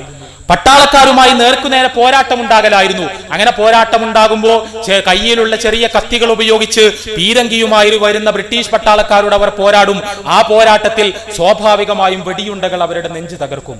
നെഞ്ചു തകർത്ത് അവർ പിടഞ്ഞു വീഴുമ്പോൾ അവർ വിശ്വസിച്ചു, ഞങ്ങൾ ഷഹീദുകളാണ്, അള്ളാഹുവിന്റെ മാർഗത്തിൽ രക്തസാക്ഷികളാവുകയാണ് ഞങ്ങൾ ചെയ്യുന്നത് എന്നവർ സ്വാഭാവികമായും വിശ്വസിച്ചു. തീർച്ചയായും മലബാറിന്റെ സ്വാതന്ത്ര്യ സമര പോരാട്ടത്തിലെ വളരെ ധീരമായ, വീരമായ മറ്റൊരു സമുദായത്തിനും പറയാനില്ലാത്ത കഥകളാണ് ഇത്തരം മാപ്പിള കലാപങ്ങളിലൂടെ സൃഷ്ടിക്കപ്പെട്ടത്. പക്ഷേ ആ മാപ്പിള കലാപകാരികളിൽ ചിലരുടെയെങ്കിലും മനസ്സിനകത്തുണ്ടായിരുന്ന വിശ്വാസത്തെക്കുറിച്ചാണ് ഞാൻ പറയുന്നത്. ഏതുവരെ എന്ന് ചോദിച്ചാൽ ഇത്തരം കലാപങ്ങൾക്ക് പോകുന്ന സമയത്ത് അന്നത്തെ ചില മാപ്പിളമാർ അവർ വെള്ള വസ്ത്രം, വെള്ള തുണിയും വെള്ള കുപ്പായവും ധരിക്കുകയും സ്വന്തം ഭാര്യമാരെ ത്വലാഖ് ചൊല്ലുകയും ചെയ്യുമായിരുന്നു. സ്വർഗത്തിലേക്ക് പോകാൻ എല്ലാം തയ്യാറായി, മരണത്തിനുള്ള എല്ലാ തയ്യാറെടുപ്പുകളും നടത്തി, ഐഹിക ജീവിതവുമായുള്ള എല്ലാ ബന്ധങ്ങളും വിച്ഛേദിച്ച ശേഷമാണ് അവരിത്തരം കലാപങ്ങൾക്ക് പോയത്. ആ കലാപങ്ങളിൽ മരിച്ച മാപ്പിളമാരെ സ്വാഭാവികമായി ഖബറടക്കപ്പെടുന്നു. ഖബറടക്കിയാൽ ഈ മരണപ്പെട്ടു പോയ ശുഹദാക്കളെ കുറിച്ച് അവരുടെ അപദാനങ്ങൾ വിശദീകരിച്ചുകൊണ്ട് പാട്ടുകൾ രചിക്കുന്നു. ആ പാട്ടുകളുടെ പേര് പടപ്പാട്ടുകൾ എന്നാണ്. അങ്ങനെയാണ് പടപ്പാട്ടുകൾ ഉണ്ടായത്. ഈ പടപ്പാട്ടുകളിൽ ബ്രിട്ടീഷുകാരും മുസ്ലിങ്ങളും തമ്മിലുള്ള സംഘട്ടനത്തിന്റെ വിവരണങ്ങൾ ഉണ്ടാകും. ആ വിവരണങ്ങൾ നിരന്തരമായി വായിക്കുന്നു പിന്നീട് വരുന്ന മാപ്പിളമാർ. ആ വിവരണങ്ങൾ വായിക്കുമ്പോൾ, പടപ്പാട്ടുകൾ പാടുമ്പോൾ അവർക്ക് വീണ്ടും അത്തരം പടകൾ ആവർത്തിക്കുവാനുള്ള ആവേശമുണ്ടാകുന്നു. വീണ്ടും പടകൾ ആവർത്തിക്കുന്നു, വീണ്ടും പടപ്പാട്ടുകൾ ഉണ്ടാകുന്നു, പടപ്പാട്ടുകൾ വീണ്ടും അടുത്ത പടക്ക് പ്രചോദിപ്പിക്കുന്നു, അങ്ങനെ വീണ്ടും പടകൾ ഉണ്ടാകുന്നു. അങ്ങനെ ബ്രിട്ടീഷുകാർക്കെതിരെ നിരന്തരമായ പടകൾ മാപ്പിള സമുദായത്തിലുണ്ടായി. ഒരുപാട് മാപ്പിള പടപ്പാട്ടുകൾ ഉണ്ടായി. ഇതാണ് ജിഹാദ് എന്നായിരുന്നു അന്നത്തെ മാപ്പിള മുസ്ലിങ്ങളുടെ പൊതുവായ ധാരണയും സങ്കല്പവും. അവർ ബ്രിട്ടീഷുകാർക്കെതിരെ നടത്തിയ പോരാട്ടത്തെ ഏതെങ്കിലും അർത്ഥത്തിൽ ലഘൂകരിക്കാനല്ല ഞാനിത് പറയുന്നത്, മറിച്ച് അതിനു പിന്നിൽ പ്രവർത്തിച്ച മതവിശ്വാസത്തിന്റെ ഒരു രീതിശാസ്ത്രത്തെ കുറിച്ച് നമുക്ക് മനസ്സിലാകാൻ വേണ്ടിയാണ്. അത്തരമൊരു ജിഹാദിനെ കുറിച്ചാണ് കേരളത്തിലെ മുസ്ലിങ്ങൾക്ക് പരിചയമുണ്ടായിരുന്നത്. അവർക്കിടയിലേക്കാണ് സയ്യിദ് സനാഉല്ലാ മക്തി തങ്ങൾ എന്ന് പറയുന്ന കേരളത്തിൽ ഇസ്ലാഹി പ്രസ്ഥാനത്തിന്റെ തുടക്കക്കാരനായ മഹാപണ്ഡിതൻ കടന്നു വരുന്നത്. സയ്യിദ് സനാഉല്ലാ മക്തി തങ്ങൾ അദ്ദേഹം കടന്നു വരുന്ന സമയത്ത് കേരളത്തിൽ ക്രൈസ്തവ മിഷണറിമാർ റസൂലുള്ളാഹി സ്വല്ലല്ലാഹു അലൈഹി വസല്ലമക്കെതിരെ ശക്തമായ വിമർശനങ്ങളും ആരോപണങ്ങളും ഉന്നയിച്ചുകൊണ്ടിരിക്കുന്ന സമയമാണ്. ആ സമയത്ത് സയ്യിദ് സനാഉല്ലാ മക്തി തങ്ങൾ അദ്ദേഹം ഏകനായി ആ മിഷണറിമാർക്ക് മറുപടി പറയാനുള്ള പരിശ്രമങ്ങൾ നടത്തിക്കൊണ്ട് മക്തി തങ്ങൾ എഴുതിയ ഒരു പുസ്തകമുണ്ട്. സയ്യിദ് സനാഉല്ലാ മക്തി തങ്ങൾ എഴുതിയ ഒന്നാമത്തെ പുസ്തകത്തിന്റെ പേര് കഠോര കുഠാരം എന്നാണ്. കഠോര കുഠാരം. നമ്മൾ ജിഹാദുമായി ബന്ധപ്പെട്ട് നമ്മുടെ മുസ്ലിങ്ങളുടെ ചരിത്രത്തിൽ നിന്ന് നമ്മൾ മനസ്സിലാക്കേണ്ട വളരെ പ്രധാനപ്പെട്ട ഒരു പാഠം, ആ പാഠം നിങ്ങളെ ബോധ്യപ്പെടുത്താൻ വേണ്ടിയാണ് ഞാൻ ഈ കാര്യങ്ങൾ സംസാരിക്കുന്നത്. സയ്യിദ് സനാഉല്ലാ മക്തി തങ്ങൾ അദ്ദേഹം എഴുതിയ ഒന്നാമത്തെ പുസ്തകത്തിന്റെ പേര് കഠോര കുഠാരം എന്നാണ്. കഠോരം എന്ന മലയാള വാക്കിന്റെ അർത്ഥം കഠിനം എന്നാണ് നമുക്കെല്ലാം അറിയാവുന്നത് പോലെ. കുഠാരം എന്ന മലയാള വാക്കിന്റെ അർത്ഥം കോടാലി എന്നാണ്. കുഠാരം എന്ന മലയാള വാക്കിന്റെ അർത്ഥം കോടാലി എന്നാണ്. കഠോര കുഠാരം എന്ന് പറഞ്ഞാൽ കഠിനമായ കോടാലി, നല്ല മൂർച്ചയുള്ള കോടാലി എന്നാണ് അർത്ഥം. സയ്യിദ് സനാഉല്ല മക്തി തങ്ങളുടെ കഠോര കുഠാരം എന്ന പേരുള്ള പുസ്തകം അദ്ദേഹത്തിന്റെ കൈകളാൽ രചിക്കപ്പെട്ട ആദ്യത്തെ മലയാള പുസ്തകം, ഒരു മാപ്പിളയുടെ കൈകളാൽ രചിക്കപ്പെട്ട ആദ്യത്തെ മലയാള പുസ്തകം, അത് പ്രസിദ്ധീകരിക്കപ്പെടുന്നത് 1884 ഈ കഠോര കുഠാരം എന്ന പുസ്തകത്തിൽ സയ്യിദ് സനാഉല്ല മക്തി തങ്ങൾ ചെയ്യുന്നത് ക്രൈസ്തവരുടെ ഇസ്ലാം വിമർശനങ്ങൾക്ക് വിശദമായി മറുപടി പറയുകയാണ്. പ്രത്യേകിച്ചും ത്രിയേക ദൈവസങ്കല്പത്തിന് യാതൊരു അടിത്തറയുമില്ല എന്ന് സ്ഥാപിക്കുകയാണ്. എന്നിട്ട് ആ പുസ്തകത്തിന്റെ ആമുഖത്തിൽ അദ്ദേഹം പറയുന്നുണ്ട്, എന്തുകൊണ്ട് ഞാൻ എന്റെ പുസ്തകത്തിന് കഠോര കുഠാരം എന്ന് പേരിട്ടു? ഒരു പുസ്തകത്തിന് ആരും കോടാലി എന്ന് പേരിടാറില്ല, ഒരു പുസ്തകത്തിനാരും കോടാലി എന്ന് പേരിടാറില്ല. എന്നാൽ മക്തി തങ്ങൾ പുസ്തകത്തിന് നല്ല മൂർച്ചയുള്ള കോടാലി എന്ന് പേരിട്ടു. എന്നിട്ട് അദ്ദേഹം എഴുതി, ത്രിയേക ദൈവസങ്കല്പം ഒരു മഹാവൃക്ഷമാണെങ്കിൽ ആ വൃക്ഷത്തിന് മുകളിൽ വന്നു വീഴുന്ന മൂർച്ചയുള്ള കോടാലിയാണ് എന്റെ പുസ്തകം. അതുകൊണ്ടാണ് ഞാൻ എന്റെ പുസ്തകത്തിന് കഠോര കുഠാരം എന്ന് പേരിട്ടത്. ഇവിടെ ഇസ്ലാമിനെതിരെ ഉന്നയിക്കപ്പെടുന്ന വിമർശനങ്ങളെ നിലം പരിശാക്കുന്ന ഒരു പുസ്തകം, അതിനുള്ള ആയുധം എന്ന അർത്ഥത്തിലാണ് ഞാൻ എന്റെ പുസ്തകത്തിന് കോടാലി എന്ന് പേരിട്ടത് എന്ന് സയ്യിദ് സനാഉല്ല മക്തി തങ്ങൾ എഴുതി വെച്ചു. അവിടെ മക്തി തങ്ങൾ കേരളത്തിലെ മുസ്ലിങ്ങളെ പഠിപ്പിക്കുകയായിരുന്നു. മുസ്ലിങ്ങളെ, നിങ്ങൾ മനസ്സിലാക്കണം, ആയുധം എന്ന് പറയുമ്പോൾ കേവലം കത്തിയാണ് എന്ന്, കേവലം വാളാണ് എന്ന്, കേവലം കോടാലിയാണെന്ന്, കേവലം കഠാരിയാണെന്ന്, ആയുധം ഉപയോഗിച്ചുകൊണ്ടുള്ള പോരാട്ടം എന്ന് പറയുമ്പോൾ കേവലം ഈ ആളുകളുമായുള്ള സായുധ പോരാട്ടമാണ് എന്ന് നിങ്ങൾ തെറ്റിദ്ധരിക്കരുത്. ആയുധം എന്ന് പറയുമ്പോൾ ചിലപ്പോൾ അക്ഷരങ്ങൾക്ക് ആയുധമാകാൻ കഴിയും, ചിലപ്പോൾ പുസ്തകങ്ങൾക്ക് ആയുധമാകാൻ കഴിയും, ചിലപ്പോൾ പ്രസംഗങ്ങൾക്ക് ആയുധമാകാൻ കഴിയും, ചിലപ്പോൾ വാചകങ്ങൾക്ക് ആയുധമാകാൻ കഴിയും. അതുകൊണ്ട് കേരളത്തിലെ മുസ്ലിങ്ങളെ, നിങ്ങൾ അറിയണം, നിങ്ങൾക്ക് ചുറ്റും നിങ്ങളുടെ പ്രവാചകനെതിരെ ശക്തമായ വിമർശനങ്ങൾ ഉന്നയിക്കപ്പെടുന്നു. ആ സമയത്ത് അവക്ക് മറുപടി പറയലാണ് ഏറ്റവും വലിയ ജിഹാദ്, അവക്ക് മറുപടി എഴുതലാണ് ഏറ്റവും വലിയ ജിഹാദ്. ഇസ്ലാമിന്റെ സമാധാന സന്ദേശം ജനങ്ങൾക്ക് എത്തിച്ചു കൊടുക്കാൻ വേണ്ടി പരിശ്രമിക്കലാണ് ഏറ്റവും വലിയ ജിഹാദ് എന്ന് പഠിപ്പിക്കുകയായിരുന്നു സയ്യിദ് സനാഉല്ല മക്തി തങ്ങൾ. അദ്ദേഹം മരണപ്പെടുന്ന സമയത്ത് അദ്ദേഹത്തിന്റെ കയ്യിലുണ്ടായിരുന്ന പേന അദ്ദേഹത്തിന്റെ ശിഷ്യന്റെ കയ്യിൽ ഏൽപ്പിച്ചുകൊണ്ട് സയ്യിദ് സനാഉല്ല മക്തി തങ്ങളുടെ അന്ത്യവാചകങ്ങളായി രേഖപ്പെടുത്തപ്പെട്ടിട്ടുള്ള പരാമർശങ്ങൾ നമുക്ക് കാണാൻ കഴിയും. മക്തി തങ്ങൾ പറഞ്ഞു, പ്രിയപ്പെട്ട ശിഷ്യ, എന്റെ കാലശേഷം ഈ പേന ഉപയോഗിച്ചുകൊണ്ട് ഇസ്ലാമിനു വേണ്ടി നീ ജിഹാദ് ചെയ്യണം എന്നായിരുന്നു മക്തി തങ്ങളുടെ ഉപദേശം. പേന കൊണ്ടുള്ള ജിഹാദ് മാപ്പിളമാർക്ക് പരിചയമുണ്ടായിരുന്നില്ല, പേന കൊണ്ടുള്ള ജിഹാദ് കേരളത്തിലെ മുസ്ലിങ്ങൾക്ക് പരിചയമുണ്ടായിരുന്നില്ല. ആയുധം ഉപയോഗിച്ചുകൊണ്ടുള്ള സായുധ പോരാട്ടങ്ങൾ മാത്രമാണ് ജിഹാദ് എന്ന് വിശ്വസിച്ചിരുന്ന ഒരു സമുദായത്തിന് നടുവിൽ നിന്ന് ഇസ്ലാമിക ദഅവത്ത് എന്ന് പറയുന്നത്, ഇസ്ലാമിക പ്രബോധനം എന്ന് പറയുന്നത് ഏറ്റവും വലിയ ജിഹാദാണ് എന്ന് പഠിപ്പിക്കുകയായിരുന്നു സയ്യിദ് സനാഉല്ല മക്തി തങ്ങൾ. നിങ്ങൾ ആലോചിച്ച് നോക്ക്, ഈ പ്രസ്ഥാനത്തിന്റെ പേര് മുജാഹിദ് പ്രസ്ഥാനം എന്നാണ്. ഈ പ്രസ്ഥാനത്തിന്റെ പേര് മുജാഹിദ് പ്രസ്ഥാനം എന്നാണ്. മുജാഹിദ് പ്രസ്ഥാനം എന്ന് പറഞ്ഞാൽ ജിഹാദികളുടെ പ്രസ്ഥാനം എന്നാണ്. ജിഹാദികളുടെ പ്രസ്ഥാനം. നമ്മൾ ഇന്ത്യയിലെ ഭരണകൂടത്തെ സാക്ഷി നിർത്തി, ഈ മണ്ണിനെ സാക്ഷി നിർത്തി, ഈ ജനങ്ങളെ സാക്ഷി നിർത്തി നമ്മൾ പ്രഖ്യാപിക്കുകയാണ്, ഞങ്ങൾ ജിഹാദികളാണ്, ഞങ്ങൾ ജിഹാദികളാണ്, ഞങ്ങൾ ജിഹാദിന്റെ ആളുകളാണ്, ഞങ്ങൾ ജിഹാദ് ചെയ്യാൻ നടക്കുന്നവരാണ്. ഇവിടെ ജിഹാദ് ചെയ്യാൻ നടക്കുന്നവരാണ് എന്ന് പറയുമ്പോൾ ജിഹാദിന്റെ അർത്ഥവും വിവക്ഷയും എന്താണ് എന്ന് കൃത്യമായി കേരളത്തിലെ മുസ്ലിങ്ങളെയും അമുസ്ലിങ്ങളെയും പഠിപ്പിക്കുകയാണ് കേരളത്തിലെ ഇസ്ലാഹി പ്രസ്ഥാനം. ഞാൻ തോട്ടശ്ശേരി അറയിൽ നിന്ന് AR നഗറിലേക്കുള്ള ദൂരം എന്ന് പറയുന്നത് ഏകദേശം നടന്നാലെത്താവുന്ന ദൂരം മാത്രമാണ്. AR നഗർ എന്ന സ്ഥലപ്പേരിന്റെ മുഴുവൻ രൂപം മുഹമ്മദ് അബ്ദുറഹ്മാൻ നഗർ എന്നാണ് എന്ന് നമുക്കറിയാം. കേരള ചരിത്രത്തിലെ, സ്വാതന്ത്ര്യ സമര ചരിത്രത്തിലെ വീരസിംഹമായിരുന്ന മുഹമ്മദ് അബ്ദുറഹ്മാൻ സാഹിബിന്റെ നാമധേയത്തിലാണ് ആ സ്ഥലം നിലനിൽക്കുന്നത്, അദ്ദേഹത്തിന്റെ സ്മരണകൾ നിലനിൽക്കുന്ന പ്രദേശം. അവിടെ നിന്ന് ഏതാനും കിലോമീറ്ററുകൾ മുന്നോട്ട് പോയാൽ നമ്മൾ എത്തുന്നത് കക്കാട് എന്ന് പറയുന്ന പ്രദേശത്താണ്. ആ കക്കാട്ടാണ് കേരള മുസ്ലിം നവോത്ഥാനത്തിന്റെ ഏറ്റവും വലിയ ബുദ്ധി കേന്ദ്രമായിരുന്ന KM മൗലവി എന്ന് പറയുന്ന മഹാപണ്ഡിതൻ ഭൂജാതനായത്. അദ്ദേഹം തിരൂരങ്ങാടിയിൽ നടത്തിയ പ്രവർത്തനങ്ങളെ കുറിച്ച് വിശദീകരിക്കേണ്ട ഒരു സദസ്സോ സന്ദർഭമോ അല്ല ഇത് എന്ന് എനിക്കറിയാം. ഇവിടെ ഈ പ്രദേശത്തിന്റെ തൊട്ടടുത്ത് നമ്മുടെ ഓർമ്മകളിൽ തങ്ങി നിൽക്കുന്ന രണ്ട് മഹാപുരുഷന്മാർ, ഒരാളുടെ പേര് മുഹമ്മദ് അബ്ദുറഹ്മാൻ എന്നും മറ്റേയാളുടെ പേര് KM മൗലവി എന്നുമാണ്. 1921 മലബാർ കലാപത്തെ കുറിച്ച് നമുക്കെല്ലാം അറിവുണ്ട്. ഈ മലബാർ കലാപത്തിന്റെ ചരിത്രം പറഞ്ഞു പോകുന്ന സമയത്ത് കേരളത്തിലെ മുസ്ലിം ചരിത്രം രേഖപ്പെടുത്തിയ ആളുകൾ മുഴുവൻ വളരെ ശ്രദ്ധയോടുകൂടി രേഖപ്പെടുത്തിയിട്ടുള്ള രണ്ട് പേരുകൾ, ഒന്ന് മുഹമ്മദ് അബ്ദുറഹ്മാന്റെ പേരും രണ്ടാമത്തേത് KM മൗലവിയുടെ പേരുമാണ്. ഈ രണ്ട് പേരുകളും കേരളത്തിലെ മുസ്ലിം ചരിത്രകാരന്മാർ രേഖപ്പെടുത്തിയിട്ടുള്ളത് ഒരേ ഉദ്ദേശത്തിലാണ്. ഒരേ ഉദ്ദേശത്തിലാണ്. അതെന്തായിരുന്നു എന്ന് ചോദിച്ചാൽ, മലബാർ കലാപത്തിൽ പൊതുവിൽ കലാപകാരികൾ ഉയർത്തിയ വാദഗതികളിൽ നിന്ന് വ്യത്യസ്തമായ ചില വാദഗതികൾ ഉയർത്തിയ സമരനായകർ എന്ന നിലക്ക് മലബാർ കലാപത്തിന്റെ ഭാഗമായി ബ്രിട്ടീഷുകാർക്ക് എതിര് നിന്നവരാണ് മുഹമ്മദ് അബ്ദുറഹ്മാനും കെ എം മൗലവിയും. എന്നാൽ മുഹമ്മദ് അബ്ദുറഹ്മാനും കെ എം മൗലവിയും അന്നത്തെ മറ്റു കലാപകാരികളിൽ നിന്ന് വ്യത്യസ്തമായ ചില ചിന്തകൾ സമൂഹത്തിൽ പ്രചരിപ്പിക്കുവാൻ ശ്രമിച്ചു എന്ന് ചരിത്ര പുസ്തകങ്ങളിൽ നമ്മൾ വായിക്കും. മുഹമ്മദ് അബ്ദുറഹ്മാൻ സാഹിബ് കേരളത്തിൽ ഇസ്ലാഹി പ്രസ്ഥാനത്തിന്റെ നേതാവായിരുന്നു, കേരള മുസ്ലിം ഐക്യ സംഘത്തിന്റെ പ്രവർത്തകൻ. കെ എം മൗലവി സാഹിബ് അതേപോലെ തന്നെ ഐക്യ സംഘത്തിന്റെ നേതാവായിരുന്നു, കേരളത്തിൽ ഇസ്ലാഹി പ്രസ്ഥാനത്തിന്റെ സ്ഥാപകൻ. ഈ രണ്ടാളുകളും മലബാർ കലാപത്തിന്റെ സമയത്ത് മലബാറിലെ മാപ്പിള കലാപകാരികളോട് പറഞ്ഞു എന്ന് ചരിത്രം നമുക്ക് പറഞ്ഞു തരുന്ന കാര്യം മറ്റൊന്നുമല്ല, ഇവർ രണ്ടുപേരും കെ എം മൗലവിയും മുഹമ്മദ് അബ്ദുറഹ്മാനും അന്ന് മലബാർ കലാപം പൊട്ടിപ്പുറപ്പെട്ട സമയത്ത് ഓരോ നാട്ടിലേക്കും പോയി അവിടെയുള്ള മാപ്പിള കലാപകാരികളെ വിളിച്ചുകൂട്ടി അവരോട് പറഞ്ഞു, പ്രിയപ്പെട്ട സഹോദരന്മാരെ, നിങ്ങൾ വിചാരിക്കരുത് നിങ്ങളുടെ കയ്യിലുള്ള ചെറിയ ആയുധങ്ങൾ ഉപയോഗിച്ചുകൊണ്ട് ബ്രിട്ടീഷ് സാമ്രാജ്യത്വത്തെ മുറ്റുകുത്തിക്കാൻ കഴിയുമെന്ന്. നിങ്ങളുടെ കയ്യിലുള്ള ആയുധം ഉപയോഗിച്ചുകൊണ്ട് ബ്രിട്ടീഷുകാർക്കെതിരെ പോരാടുകയും ആ പോരാട്ടത്തിൽ മരണം വരിക്കുകയും ചെയ്യുന്നതിന്റെ പേരാണ് ഇസ്ലാമിലെ ജിഹാദ് എന്ന് നിങ്ങൾ ഒരിക്കലും തെറ്റിദ്ധരിക്കരുത്.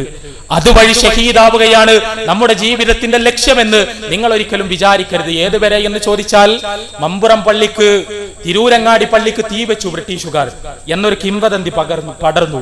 ആ സമയത്ത് മാപ്പിള കലാപകാരികൾ എല്ലാവരും കൂടി സായുധമായി അതിനെതിരെ പ്രതികരിക്കാൻ വേണ്ടി ഒരു സ്ഥലത്ത് ഒരുമിച്ചു കൂടി. അവരെല്ലാവരും എങ്ങനെ സായുധമായി പ്രതികരിക്കണം എന്നതിനെ കുറിച്ച് ചിന്തിച്ചു കൊണ്ടിരിക്കുകയാണ്. ആ സമയത്ത് കെ എം മൗലവി എഴുന്നേറ്റ് നിന്നുകൊണ്ട് പറഞ്ഞു, ഇത് ആത്മഹത്യയാണ്, ഇത് നാശമാണ്, ഇതുകൊണ്ട് നമുക്കൊരു ഉപകാരവും ഉണ്ടാകാൻ പോകുന്നില്ല. ഇത് ഇസ്ലാം പഠിപ്പിക്കുന്ന ജിഹാദല്ല. നിങ്ങൾ ആയുധങ്ങൾ താഴെ വെക്കണം, സമാധാനപരമായി മാത്രമേ സമരം മുന്നോട്ട് കൊണ്ടുപോകാൻ കഴിയൂ എന്ന് കെ എം മൗലവി പറഞ്ഞു. ആ സമയത്ത് മാപ്പിളമാർ അവർ കെ എം മൗലവിയോട് ചോദിച്ചു എന്നാണ്, നമ്മുടെ പള്ളിക്ക് തീ വെച്ചിട്ട് അതിന് പകരം ചോദിക്കാതിരുന്നാൽ നാളെ പടച്ച തമ്പുരാന്റെ കോടതിയിൽ പരലോകത്ത് അള്ളാഹുവിനോട് സമാധാനം പറയേണ്ടി വരില്ലേ എന്ന് കെ എം മൗലവിയോട് ചോദിച്ചു എന്നാണ് ചരിത്രം. കെ എം മൗലവി അവരോട് പറഞ്ഞു എന്നാണ്, പടച്ചോന്റെ ചോദ്യത്തിന് ഈ സാധു തയ്യിൽ മുഹമ്മദ് കുട്ടി മറുപടി പറഞ്ഞോളാം, മക്കൾ വീട്ടു പോയിക്കോളി.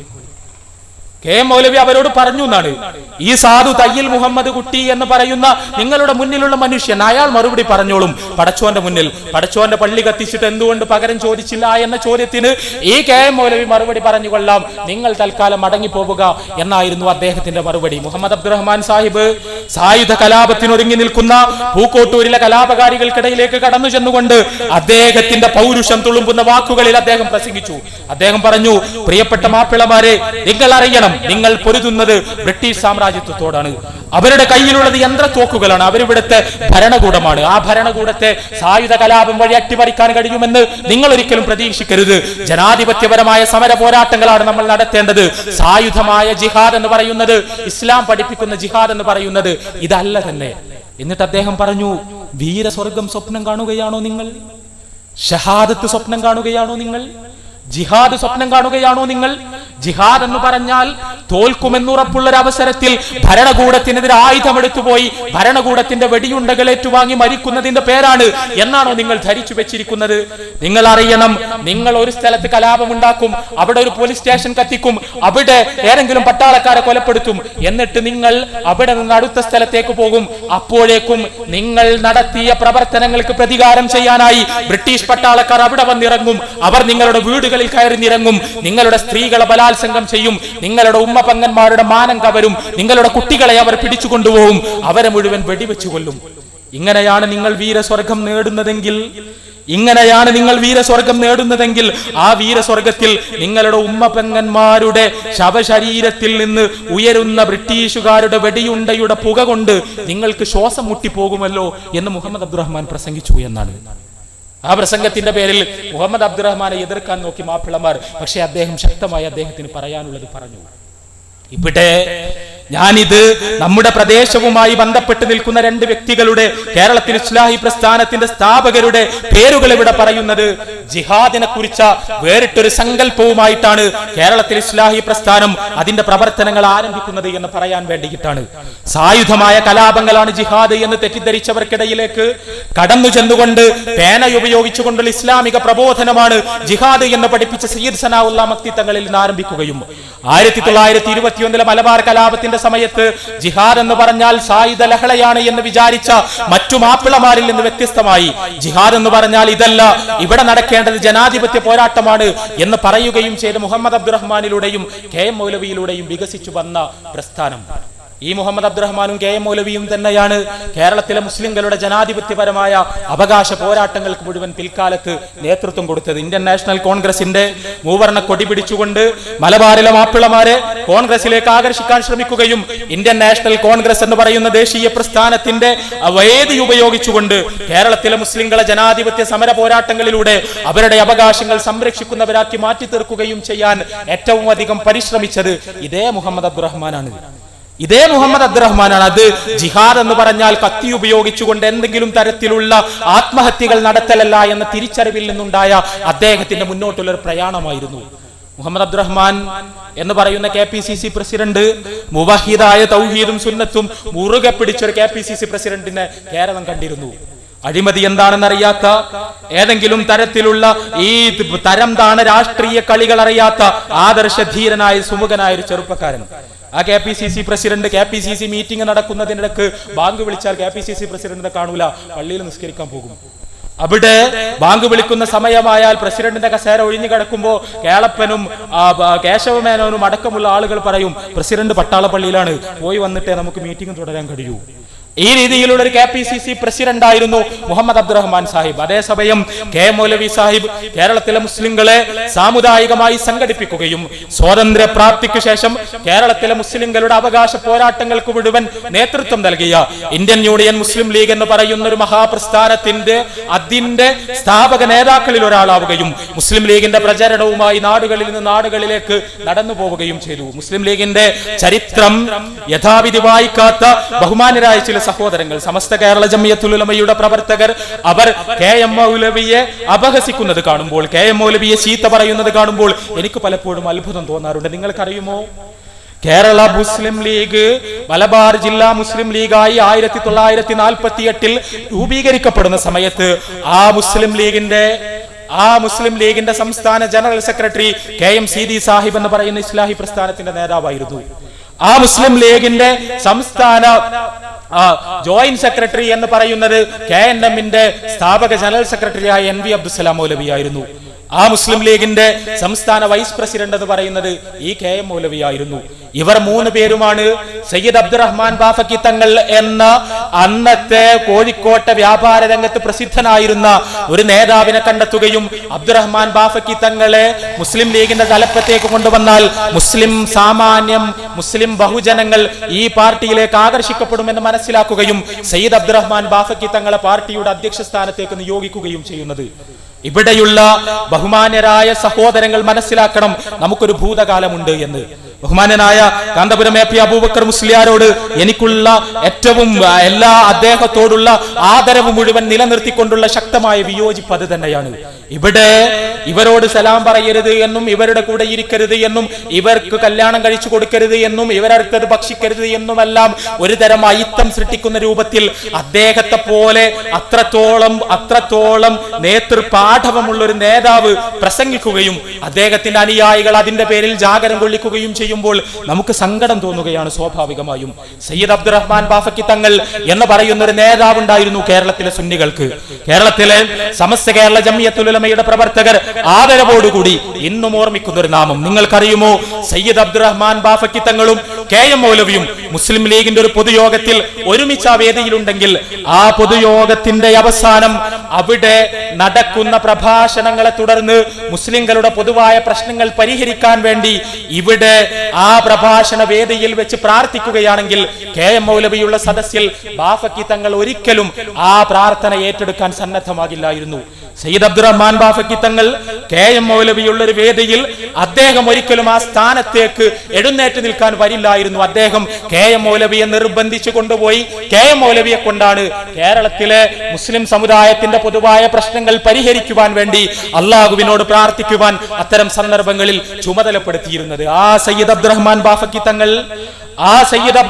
ബാഫക്കി തങ്ങളെ മനസ്സിൽ ആദരിക്കുന്ന ഇവിടെയുള്ള സമസ്ത കേരള ജംഇയ്യത്തുൽ ഉലമയുടെ പ്രവർത്തകർ, അവർ ദയവ് ചെയ്ത് ചരിത്രമറിയാത്ത പുതിയ കാല നേതാക്കളുടെ അവരുടെ ഈ രീതിയിലുള്ള അയുത്തം നിറഞ്ഞ പ്രസംഗങ്ങൾ കേട്ട് ഈ പ്രസ്ഥാനത്തെ വെറുക്കാൻ, ഈ പ്രസ്ഥാനത്തോട് അകലാൻ, ഈ പ്രസ്ഥാനത്തെ ആട്ടിയകറ്റാൻ പരിശ്രമിക്കരുത് എന്നാണ് വിനയത്തോടുകൂടി എനിക്ക് പറയാനുള്ളത്. ഇവിടെ മുജാഹിദുകളെ തൊടുന്നതും മുജാഹിദുകളെ പിടിക്കുന്നതും മുജാഹിദുകളോട് സലാം പറയുന്നതും മുജാഹിദുകളുടെ വേദി പങ്കിടുന്നതും മുജാഹിദുകളോടൊന്നിച്ചിരിക്കുന്നതും ഒന്നും സയ്യിദ് അബ്ദുറഹ്മാൻ ബാഫക്കി തങ്ങൾക്ക് ഹറാമല്ലെങ്കിൽ, അതൊന്നും ഈ രീതിയിലുള്ള പാടില്ലാത്ത കാര്യമല്ലെങ്കിൽ ഇവിടെയുള്ള സാധാരണ സുന്നി പ്രവർത്തകർക്ക് ഏതായാലുമല്ല എന്ന് തിരിച്ചറിയാനുള്ള വിവേകം നമുക്കുണ്ടാകണം. ഇതൊരു ബാഫക്കി തങ്ങളുടെ മാത്രം കാര്യമല്ല. 1948 ഹൈദരാബാദ് ആക്ഷൻ ഉണ്ടാകുന്നത്. ആ ഹൈദരാബാദ് ആക്ഷൻ ഉണ്ടായ സമയത്ത് മുസ്ലിം ലീഗിന്റെ നേതാക്കളെയെല്ലാം ഗവൺമെന്റ് പിടിച്ച് ജയിലിലിട്ടു. ആ ജയിലിലിട്ട സമയത്ത് ജയിലിൽ പോയ പ്രഗത്ഭരായ 2 നേതാക്കളുടെ പേരുകൾ, ഒരാളുടെ പേര് NV അബ്ദുസ്സലാം മൗലവി. അദ്ദേഹം ഞാൻ നേരത്തെ സൂചിപ്പിച്ചതുപോലെ കേരള നദ്വത്തുൽ മുജാഹിദീന്റെ സ്ഥാപക ജനറൽ സെക്രട്ടറി, അതോടൊപ്പം മലബാർ ജില്ലാ മുസ്ലിം ലീഗിന്റെ ജില്ലാ ജോയിന്റ് സെക്രട്ടറിയും. മറ്റേയാളുടെ പേര് നിങ്ങൾക്കെല്ലാവർക്കും അറിയും. ഇവിടെയുള്ള സമസ്ത കേരള ജംഇയ്യത്തുൽ ഉലമയുടെ സ്നേഹം നിറഞ്ഞ പ്രവർത്തകർക്ക് എന്തായാലും അറിയും. അദ്ദേഹത്തിന്റെ പേര് പാണക്കാട് പൂക്കോയ തങ്ങൾ എന്നാണ്. പാണക്കാട് പൂക്കോയ തങ്ങളും NV അബ്ദുസ്സലാം മൗലവിയും ഒരുമിച്ച് ഒരു സെല്ലിൽ അവർ ജയിലിൽ അടക്കപ്പെടുകയാണ്. ആ ജയിലിൽ അടക്കപ്പെടുന്ന സമയത്ത് NV അബ്ദുസ്സലാം മൗലവിയെ കുറിച്ച് പുറത്ത് വലിയ വിവാദങ്ങൾ നടന്നുകൊണ്ടിരിക്കുന്ന സമയമാണ്. കാരണം കേരള നദ്വത്തുൽ മുജാഹിദീന്റെ രൂപീകരണത്തിന് മുമ്പ് തന്നെ അദ്ദേഹം ഖുർആൻ ക്ലാസുകൾ തുടങ്ങിയിരുന്നു. അബ്ദുസ്സലാം മൗലവിയാണ് കേരള മുസ്ലിങ്ങൾക്കിടയിൽ ആദ്യമായി ഖുർആൻ ക്ലാസ് തുടങ്ങുന്നത്. ആ ഖുർആൻ ക്ലാസ് അദ്ദേഹം തുടങ്ങിയ സമയത്ത് ഖുർആൻ ക്ലാസ്സിലാക്കുന്ന ഏർപ്പാടാണിത്, ഇതിനാരും പോകാൻ പാടില്ല എന്ന് ഇവിടുത്തെ പണ്ഡിതന്മാർ പ്രസംഗിക്കാൻ ആരംഭിച്ചു. സമസ്ത കേരള ജംഇയ്യത്തുൽ ഉലമയുടെ പണ്ഡിതന്മാർ. ചില ആളുകൾ പൂക്കോയ തങ്ങളോട് ചെന്ന് പറഞ്ഞു, അബ്ദുസ്സലാം മൗലവി അദ്ദേഹം ഖുർആൻ ക്ലാസ് നടത്തുന്നു, ആളുകളെ വഴിവേപ്പിക്കുന്നു. പൂക്കോയ തങ്ങൾ പറഞ്ഞു, ഞാനൊന്ന് കേട്ടുനോക്കട്ടെ, കേട്ടിട്ടല്ല അഭിപ്രായം പറയാൻ പറ്റൂ. അങ്ങനെ പാണക്കാട് പൂക്കോയ തങ്ങൾ ജയിലിലായിരുന്ന സമയത്ത് NV അബ്ദുസ്സലാം മൗലവിയോട് ഖുർആൻ ക്ലാസ് എടുക്കാൻ ആവശ്യപ്പെടുന്നു. അബ്ദുസ്സലാം മൗലവി ഖുർആൻ ക്ലാസ് എടുക്കുന്നു. പാണക്കാട് പൂക്കോയ തങ്ങൾ ശ്രോതാവായി അവിടെ ഇരിക്കുന്നു. അദ്ദേഹം പറയുന്നു, ഇത് നല്ലൊരു പരിപാടിയാണല്ലോ, സമുദായത്തിൽ വ്യാപകമാക്കേണ്ടതാണല്ലോ, ഖുർആന്റെ അർത്ഥങ്ങൾ എത്ര സുന്ദരമായിട്ടാണ് വിശദീകരിച്ചു കൊടുക്കുന്നത് എന്ന് അദ്ദേഹം പറയുകയും ആ ജയിലിലെ മുസ്ലിം തടവുകാരെ മുഴുവൻ വിളിച്ചു കൊണ്ടുവരികയും അവരെ മുഴുവൻ അബ്ദുസ്സലാം മൗലവിയുടെ മുന്നിലിരുത്തുകയും ജയിൽ മോചിതരാകുന്നത് വരെ പാണക്കാട് പൂക്കോയ തങ്ങളുടെ പ്രേരണയിൽ NV അബ്ദുസ്സലാം മൗലവിയുടെ ഖുർആൻ ക്ലാസിന്റെ സദസ്സിലെ അംഗങ്ങളായി ആ ജയിലിലെ മുസ്ലിം തടവുകാരെല്ലാം ഇരിക്കുകയും ചെയ്ത സംഭവം ചരിത്ര ഗ്രന്ഥങ്ങളിൽ നമുക്ക് വായിക്കുവാൻ കഴിയുന്നു.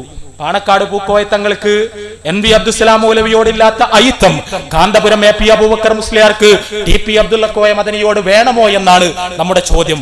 അത്തരത്തിൽ മുസ്ലിം സമുദായത്തിനിടയിൽ വലിയ മതിലുകൾ സൃഷ്ടിച്ചുകൊണ്ട് ഈ പ്രസ്ഥാനത്തെ തെറ്റിദ്ധരിപ്പിക്കുവാനുള്ള ശ്രമങ്ങൾ ബഹുമാനരായ പണ്ഡിതന്മാർ ഉപേക്ഷിക്കേണ്ടതല്ലേ എന്നതാണ് ഏറ്റവും പ്രധാനപ്പെട്ട ചോദ്യം. എനിക്ക് അത്ഭുതം തോന്നിയൊരു കാര്യമുണ്ട്, വല്ലാത്ത അത്ഭുതം. കേരളത്തിലെ സമസ്ത കേരള ജംഇയ്യത്തുൽ ഉലമയുടെ പ്രബോധന വേദികളിലെ സജീവ സാന്നിധ്യമായിരുന്ന ഒരു മഹാപണ്ഡിതൻ റഹ്മത്തുള്ള കാസിമി മൂത്തടം, അദ്ദേഹത്തോട് തീർച്ചയായും എനിക്ക് ശക്തമായ വിയോജിപ്പുകളുണ്ട്. ഇസ്ലാമിന്റെ തൗഹീദ് പോലും അദ്ദേഹം ശരിയായി പ്രബോധനം ചെയ്യാത്തത് കൊണ്ട് തന്നെ. പക്ഷേ അദ്ദേഹത്തിനെതിരെ സമസ്ത കേരള ജംഇയ്യത്തുൽ ഉലമയുടെ നേതൃത്വത്തിൽ നിന്നൊരു ആക്ഷൻ ഉണ്ടാകുന്നു. ആ ആക്ഷൻ എന്തിനു വേണ്ടി എന്നുള്ളതാണ് പ്രശ്നം. എന്തിനു വേണ്ടിയാണ് അദ്ദേഹത്തിനെതിരെയുള്ള ആക്ഷൻ? അദ്ദേഹം കോഴിക്കോട്ട് അദ്ദേഹത്തിന്റെ റമദാൻ പ്രഭാഷണത്തിൽ പറഞ്ഞത്രേ, നമ്മുടെ പഴയ നേതാക്കന്മാരൊന്നും ഇങ്ങനെ ആയിരുന്നില്ല, അവർക്ക് മുജാഹിദുകളോട് ഈ രീതിയിലുള്ള തൊട്ടുകൂടായ്മയൊന്നുമില്ലായിരുന്നു. അവർ തിരൂരങ്ങാടിയിൽ യത്തീംഖാന സ്ഥാപിച്ച സമയത്ത് KM മൗലവിയെയും MK ഹാജിയെയും പോലുള്ള നേതാക്കളുടെ കൂടെ അവരുടെ നിഴലായി അബ്ദുറഹ്മാൻ ബാഫക്കി തങ്ങൾ ഉണ്ടായിരുന്നു. തിരൂരങ്ങാടിയിലെ മുജാഹിദ് പള്ളിക്ക് തറക്കല്ലിടാൻ അബ്ദുറഹ്മാൻ ബാഫക്കി തങ്ങൾക്ക് യാതൊരു വൈമനസ്യവും ഉണ്ടായില്ല.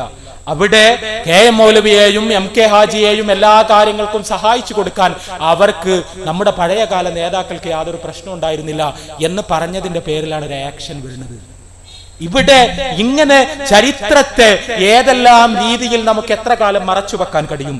അവിടെ പഴയകാല നേതാക്കളുടെ അതേ രീതിയിൽ ഈ പ്രസ്ഥാനത്തെ നോക്കിക്കാണുകയും ഈ പ്രസ്ഥാനത്തിന്റെ നന്മകളെ മനസ്സിലാക്കുകയും ഈ പ്രസ്ഥാനത്തിന്റെ നന്മകളുടെ കൂടെ നിൽക്കുകയും ചെയ്യണമെന്നാണ് ഈ നാട്ടിലെ ബഹുമാനരായ സഹോദരങ്ങളോട്, നല്ലവരായ മുസ്ലിം സഹോദരങ്ങളോട് എനിക്ക് ആവശ്യപ്പെടാനുള്ളത്. നിങ്ങൾക്കറിയാലോ, മലപ്പുറം ജില്ലയിലെ ആദ്യത്തെ ഈദ്ഗാഹുകളിൽ ഒന്ന് നടന്നത് മലപ്പുറത്ത് വെച്ചിട്ടാണ്. ആ മലപ്പുറത്ത് ആദ്യം ഈദ്ഗാഹ് എന്ന് പറഞ്ഞ ഏർപ്പാട് ഇസ്ലാഹി പ്രസ്ഥാനം ജനങ്ങളെ പഠിപ്പിക്കാൻ പോവാണ്.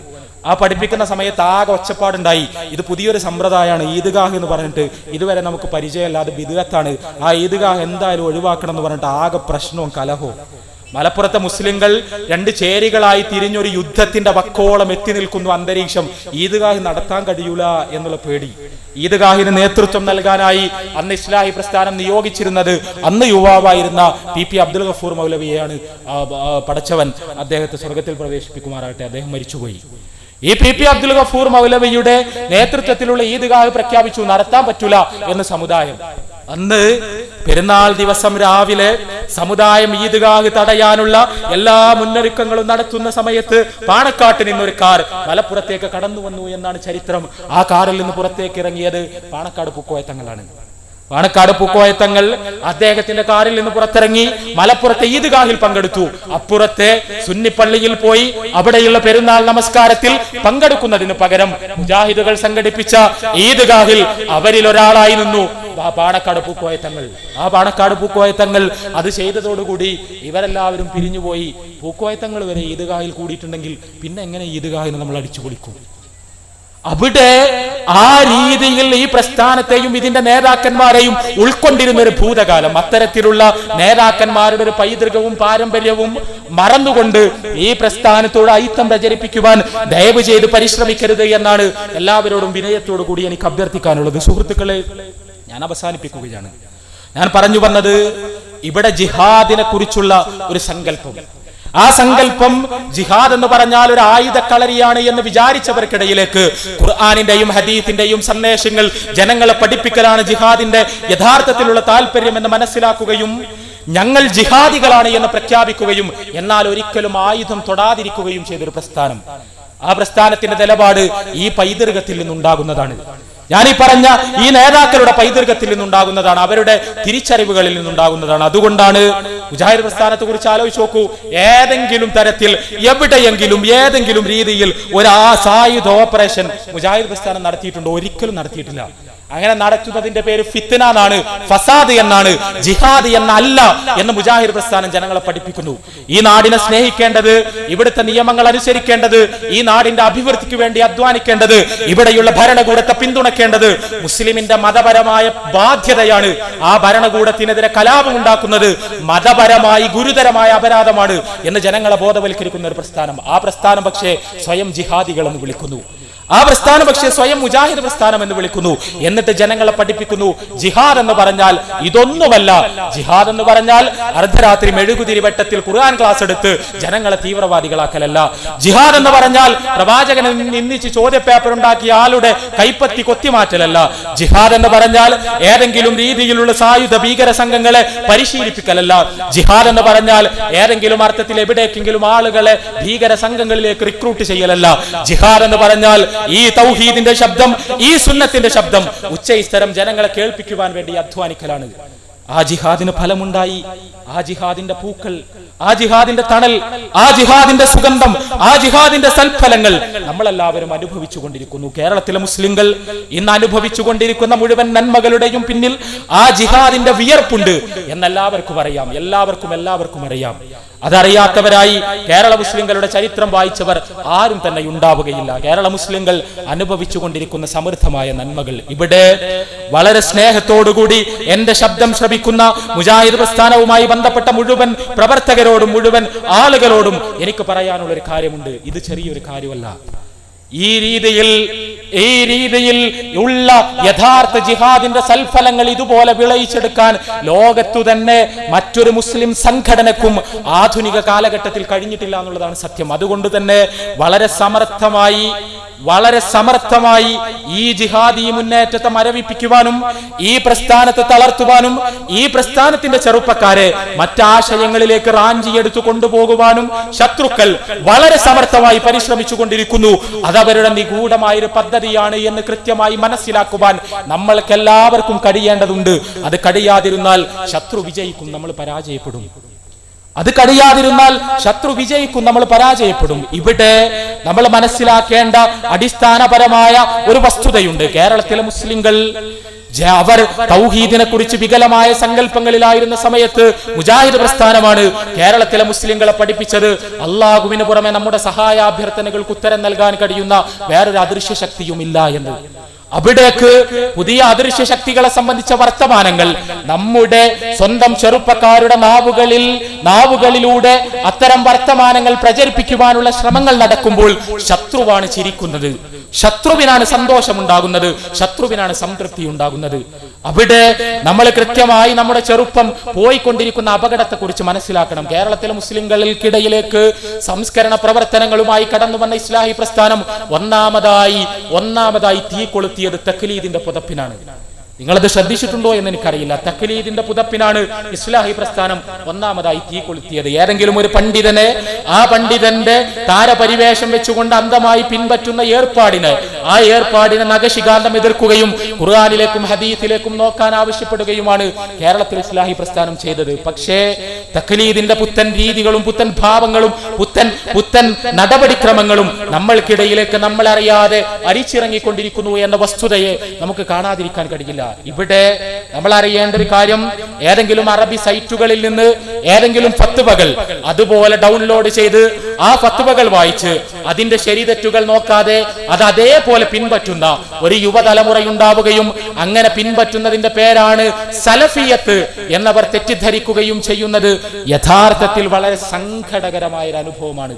വളരെ സങ്കടകരമായ അനുഭവം. നമ്മൾ ജീവിക്കുന്ന മണ്ണിനെ കുറിച്ചോ ഈ കേരളത്തെ കുറിച്ചോ ഇവിടുത്തെ സാഹചര്യങ്ങളെ കുറിച്ചോ യാതൊരു തരത്തിലുള്ള ധാരണയുമില്ലാതെ ഏതെങ്കിലും വിദേശ പണ്ഡിതന്മാർ അവരുടെ നാടുകളിലെ സാഹചര്യങ്ങൾക്കനുസരിച്ച് നൽകിയ ആ ഫത്വകളെ അതേപോലെ ഇവിടേക്ക് കോപ്പിയടിച്ച് അതിനെ പിൻപറ്റുന്നതിന്റെ പേരാണ് സലഫിയത്ത് എന്ന് തെറ്റിദ്ധരിക്കുന്ന നമ്മുടെ ചെറുപ്പക്കാരെ തെറ്റിദ്ധരിപ്പിക്കുന്ന ദുരന്ത പര്യവസായിയായ ഏർപ്പാട്.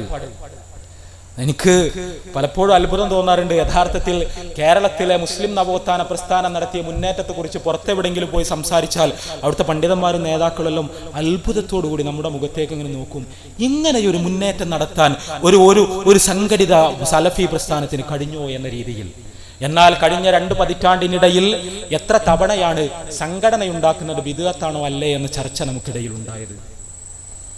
സംഘടനയുണ്ടാക്കുന്നത് ബിദ്അത്താണോ അല്ലേ, വീടെടുക്കുന്നത് ബിദ്അത്താണോ അല്ലേ എന്ന് ചർച്ച ചെയ്യുന്നത് പോലെ തന്നെ, വീട് കോൺക്രീറ്റ് ഇടുന്നത് ബിദ്അത്താണോ അല്ലേ എന്ന് ചർച്ച ചെയ്യുന്നത് പോലെ തന്നെ ഏത് ചെറിയ കുട്ടിക്കും വളരെ ലളിതമായി യാതൊരു അർത്ഥവുമില്ല എന്ന് മനസ്സിലാക്കാൻ കഴിയുന്ന ചോദ്യം, ആ ചോദ്യം ഒരുപാട് ഉദ്ധരണികളുടെ അകമ്പടിയോടെ, ഒരുപാട് പണ്ഡിതന്മാരുടെ ഫത്വകളുടെ അടിക്കുറിപ്പുകളോടെ, ഒരുപാട് കിതാബ് കെട്ടുകളുടെ പ്രാബല്യത്തോടെ നമ്മുടെ സമൂഹത്തിന് മുന്നിൽ അവതരിപ്പിക്കുകയും അത് ചർച്ച ചെയ്യുകയും അതിനുവേണ്ടി ദർസുകൾ നടത്തുകയും അതിനുവേണ്ടി ചോദ്യോത്തരങ്ങൾ നടക്കുകയും എല്ലാം ചെയ്യുന്ന അവസ്ഥാവിശേഷം നമ്മുടെ കേരളത്തിൽ സംജാതമായി.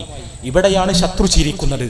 തൗഹീദി മുന്നേറ്റത്തെ തകർക്കാനും തളർക്കാനും അതിനുവേണ്ടിയുള്ള കൂട്ടായ്മകളെ ഇല്ലാതാക്കാനുമുള്ള നിഗൂഢമായ പദ്ധതികൾ ഉണ്ടാവുകയും ആ പദ്ധതികൾ മുസ്ലിം സമുദായത്തിനിടയിലേക്ക് വേഷം മാറി വരികയും മുസ്ലിം സമുദായത്തിലെ പ്രബോധന രംഗത്ത് സജീവരായ ചെറുപ്പക്കാരുടെ മനസ്സുകളിൽ ഇത്തരം ആശയങ്ങൾ നിക്ഷേപിക്കുകയും ആ ആശയങ്ങളുടെ വെളിച്ചത്തിൽ അതാണ് സലഫിയത്ത് എന്നവർ തെറ്റിദ്ധരിക്കുകയും എല്ലാവിധ പ്രബോധന പ്രവർത്തനങ്ങളിൽ നിന്നും ആളുകൾ മാറി നിൽക്കുകയും ചെയ്യുന്ന ദുരവസ്ഥ. ഇവിടെ ഞാൻ പറയുന്നത് വളരെ കൃത്യമായി കേരളത്തിൽ ഇസ്ലാഹി പ്രസ്ഥാനം തൗഹീദും സുന്നത്തും പ്രബോധനം ചെയ്ത് മുന്നോട്ട് പോകുന്ന സമയത്ത് ഈ പ്രസ്ഥാനത്തോട് സഹകരിക്കേണ്ടതിന് പകരം ഈ പ്രസ്ഥാനത്തെ തകർക്കാനും ഈ പ്രസ്ഥാനത്തോട് ഏതെങ്കിലും അർത്ഥത്തിലുള്ള മത്സരം പുലർത്താനും വളരെ നിസ്സാരമായ വ്യക്തിവൈരാഗ്യങ്ങളുടെ പേരിൽ ഈ ആശയ പ്രബോധന രംഗത്ത് നിന്ന് മാറി നിൽക്കുവാനും ഇവിടുത്തെ കേരളത്തിന്റെ സാഹചര്യം മനസ്സിലാക്കാതെ എവിടെയെങ്കിലുമുള്ള പണ്ഡിതന്മാരുടെ വാക്കുകളെ അന്ധമായി അനുകരിക്കുവാനും സന്നദ്ധമാകുന്ന സന്നദ്ധമാകുന്ന ചെറുപ്പം, സന്നദ്ധമാകുന്ന ഒരു യുവത്വം, അത് അപകട സൂചന തന്നെയാണ്. ആ അപകട സൂചന തിരിച്ചറിയാൻ മുതിർന്നവരെക്കാൾ അധികം ചെറുപ്പക്കാർ സന്നദ്ധമാകണമെന്നാണ് വളരെ വിനീതമായി എനിക്ക് അഭ്യർത്ഥിക്കാനുള്ളത്. പ്രിയപ്പെട്ട ചെറുപ്പക്കാരെ, ഏതെങ്കിലും അർത്ഥത്തിൽ ആ രീതിയിലുള്ള ഒരു ഇന്റർനെറ്റ് സെർച്ചിങ്ങിൽ നിന്ന് കിട്ടുന്ന ഫത്വകളിൽ തടഞ്ഞുകൊണ്ടാണ് നമ്മുടെ ജീവിത വീക്ഷണം നിർണ്ണയിക്കേണ്ടത് എന്ന് നിങ്ങൾ കരുതുന്നുവെങ്കിൽ അത് അപകടകരമാണ്. ഈ രീതിയിൽ തുടങ്ങിയ പല ചെറുപ്പക്കാരും അവസാനിച്ചിട്ടുള്ളത് അപകടകരമായ തീവ്രവാദി സംഘങ്ങളിലാണ് എന്നത് പച്ചയായ ഒരു വസ്തുത മാത്രമാണ്. ഇനിയെങ്കിലും അത് പറയാതിരിക്കാൻ നിർവാഹമില്ല. ഇത്തരം ഒരു മനഃശാസ്ത്രം പതുക്കെ ഉണ്ടാക്കിയെടുക്കുകയും ആ മനഃശാസ്ത്രത്തെ വളരെ സമൃദ്ധമായി പാലൂട്ടി വളർത്തുകയും ആ മനഃശാസ്ത്രമാണ് ദീനെന്ന് ചെറുപ്പക്കാരെ തെറ്റിദ്ധരിപ്പിക്കുകയും ചെയ്തുകൊണ്ട് തന്നെയാണ് ലോകത്തെ വ്യത്യസ്ത ഭാഗങ്ങളിൽ പ്രവർത്തിക്കുന്ന സാമ്രാജ്യത്വത്തിന്റെ അച്ചാരം പറ്റി പ്രവർത്തിക്കുന്ന ഇസ്ലാമിന്റെ പേര് ചീത്തയാക്കുന്ന ഭീകരവാദി സംഘങ്ങൾ ആളുകൾ അങ്ങോട്ട് റിക്രൂട്ട് ചെയ്യുന്നത്. അത് തലച്ചോറ് ആ രീതിയിലായാലും ശരിയും തെറ്റും ഒരിക്കലും മനസ്സിലാകൂല. അതാണ് ശരി എന്ന് തലച്ചോറിന് ചിന്തിക്കാൻ കഴിയൂ. അതുകൊണ്ട് നാം ജീവിക്കുന്ന മണ്ണിതാണ്, നാം ജീവിക്കുന്ന അന്തരീക്ഷം ഇതാണ്, ഇത് കേരളമാണ്, ഇവിടുത്തെ സാഹചര്യം ഇതാണ്. നമ്മൾ നോക്കേണ്ടത് ഖുർആനിലേക്കും ഹദീസിലേക്കുമാണ്, അതല്ലാതെ ഏതെങ്കിലും സാഹചര്യത്തിൽ പണ്ഡിതന്മാർ നൽകിയ ഫത്വകളിലേക്കല്ല. ഫത്വകൾ ഖുർആനും ഹദീസും മനസ്സിലാക്കാനുള്ള സഹായികൾ മാത്രമാണ്, സൂചികകൾ മാത്രമാണ്. അതല്ലാതെ അവയെ പ്രമാണങ്ങളായി തെറ്റിദ്ധരിക്കുന്ന സ്ഥിതിവിശേഷം ഉണ്ടാകരുത്. അങ്ങനെ തെറ്റിദ്ധരിച്ച് നമ്മുടെ അടിസ്ഥാന ആദർശമായ തൗഹീദ് പോലും നേരാംവണ്ണം മനസ്സിലാകാത്തൊരവസ്ഥയിലേക്ക് നമ്മൾ ആപതിച്ചു പോകരുത് എന്ന് വിനയത്തോടുകൂടി അഭ്യർത്ഥിച്ചുകൊണ്ട് ഈ വാക്കുകൾ നിങ്ങളുടെ ആലോചനക്കും നിങ്ങളുടെ തുടർന്നുള്ള പരിചിന്തനങ്ങൾക്കും എല്ലാം വേണ്ടി സമർപ്പിച്ചുകൊണ്ട് എന്റെ വാക്കുകൾ ഞാൻ അവസാനിപ്പിക്കുന്നു. വാഹിർ ദഅവാനാ അൽഹംദുലില്ലാഹി റബ്ബിൽ ആലമീൻ. അസ്സലാമു അലൈക്കും വറഹ്മത്തുള്ളാഹി.